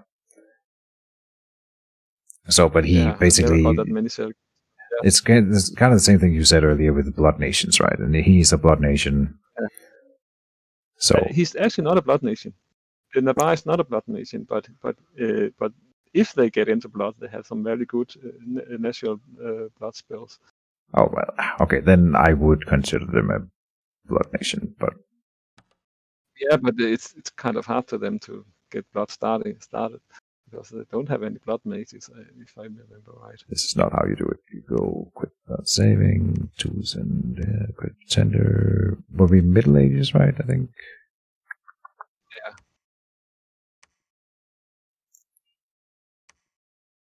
Summon Gadar, don't even know what that is. Ghouls, Ifrit, Gula, don't know what that is. Shaitan was one of the units that he was using. Oh, and that's it. Okay, so the Corruptors are not in here. Conjuration? Jinn Warriors, Hin, Quarry, Silat, Bin, okay. Merit, here's the Merit. 66 fire gems. That's pretty steep, but they are really, really good units. Yeah, really, really good. Suleiman the Magnificent. I think the Corruptors are. I think you're wrong about that. Oh. I mean, okay, then they are called something else because they've got this. Maybe the Shaitan was the Corruptors, right? Yeah, right. I think. Maybe. Yeah, Masters of Lies and can corrupt and lead most. Yeah, they are the Satan. Yeah, they're actually very expensive in blood slaves. No, I guess that's not that expensive. So, yeah, and 6 is pretty easy to get. So, I mean, this is if I was playing Nabar, this is what I would go for. They like I love playing with seducers and then by extension corruptors. It's so fun, and they seem like the nation that does it. So, go for this one. Not having played them at all, so I mean, I'm just looking at it from the sideline. I actually thought they were cheaper because he seemed to have so many of them, but he must have had a pretty good product company at that point. Yeah, you know what? We can go and look. Why not? Where would we look? He has 96 blood slaves this turn. He got 15, 10, 13, 15, so 30, 40, 53 this turn. Yeah.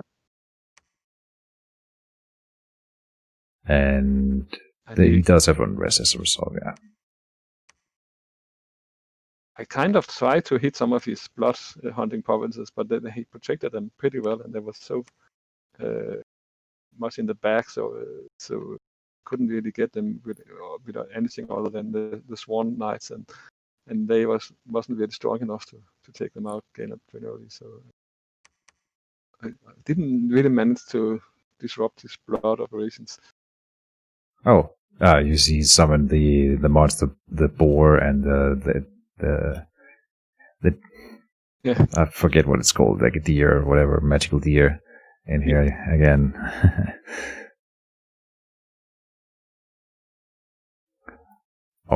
right. I think we've been around most of it now, right? Do you have anything you would like to add at the end here? It was a fun game, and I learned a lot. Also, a lot about playing with the Dominion Enhanced mod, because Is this your first time? I don't know anything about it. No, but okay. I mean, I think it's the fourth fifth game I played with it.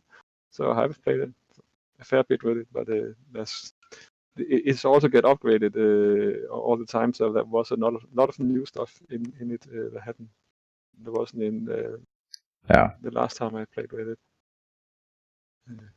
I wish we knew what this was. Asphodel being so strong is some the new thing. Also in Dominion's Enhanced. It was done sometimes before the first Blitz we had, where Asphodel was completely reworked, and because in the base game Asphodel is super weak. It's probably the weakest nation at all of them all. But in Dominion's Enhanced, it's it's something else. In the base game, Asphodel is the units are actually undead, so you can banish them. And really? Are they? I see. Yeah. Well, I definitely felt like playing Asphodel, but I don't know. I also felt like playing Jotunheim, and I felt like playing Navarre. Just so it's every time you see someone use a nation well, you get the urge to try it yourself. Look at the graph that I'm looking at here. This just struck me. This is a pretty intense rise in Dominion from Mr. this year. Yeah, he must. But it's kind of he didn't. He didn't fight anybody. So he probably built a lot of infrastructure, for a lot of forts and temples and stuff, I guess. That's kind of the way you increase stuff when you don't take somebody from your neighbors. Yeah. Also building up some troops. Yeah. Okay.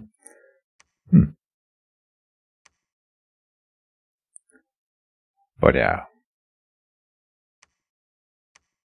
So I mean, if the game had continued for long and I wasn't able to defeat Navarre, he might actually have been coming so strong, so he could have done something at that point. Yeah, because me and Asphodel, we will continue to just keep each other in perpetual destruction. So we will never grow truly stronger than we are, I think. It's tricky. But I keep thinking eventually he would kill me. But then again, as long as I have this Stars Arise, I don't think he can. This one would need to go down, and the best way to do it would be to kill my god. If he almost did it in that one turn. I can't believe how close it was. I mean, if he kills that, then I can't get it back up, and not having him to defend would also have been pretty bad. And he is, in fact, you know what? He's in fact sieging the fort here that Dreamer's in. But I could teleport it out if I didn't think that I would win, of course. Yeah. I kind of wanted that final battle here.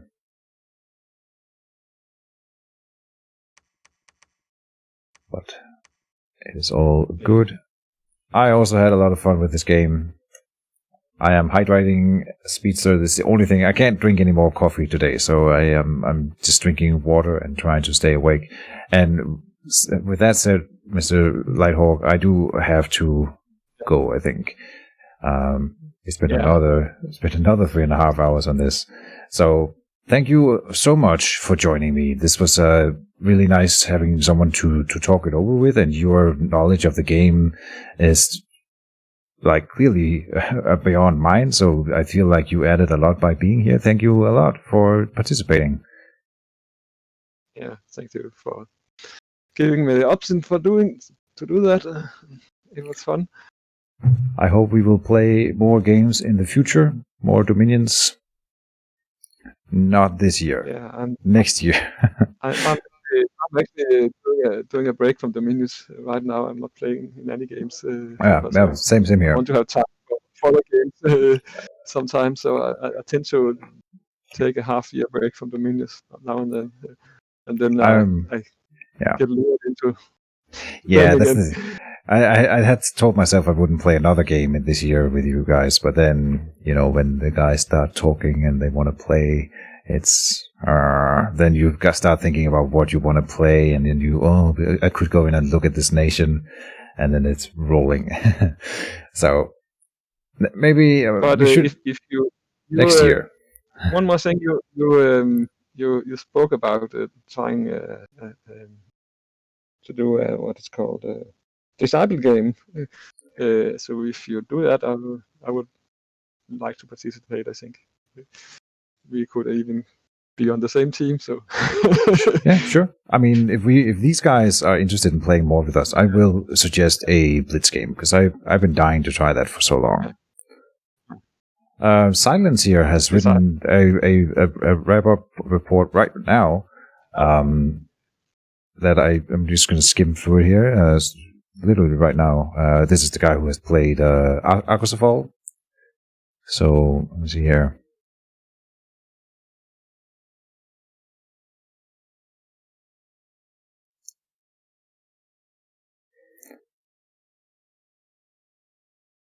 I'm gonna be a little bit controversial maybe, and then I'm just gonna throw it up on the screen because I can't read it out loud right now. He wrote a long one, which is good. I wouldn't do it justice if I just read it out loud, I think. Now I can't get my screen recording up. Hold on. Now it's blinking. Why is the screen recording now not working?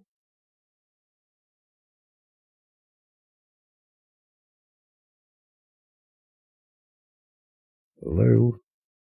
There we go. So now it's frozen in time here forever, recorded on YouTube, Mr. Silence in our personal little chat here, and then I will remove it again. For those that are interested, you can pause it here and read Silence's little synopsis. I will read it on my own time. Like I said, we have to end here. He's a French guy who played with us, Danes, and he's a good sport about it. We were all very happy to have him, I think. That's why it's called Return of the Mostly Danes, because we had this one guy, French guy who snuck in, but he was very welcome.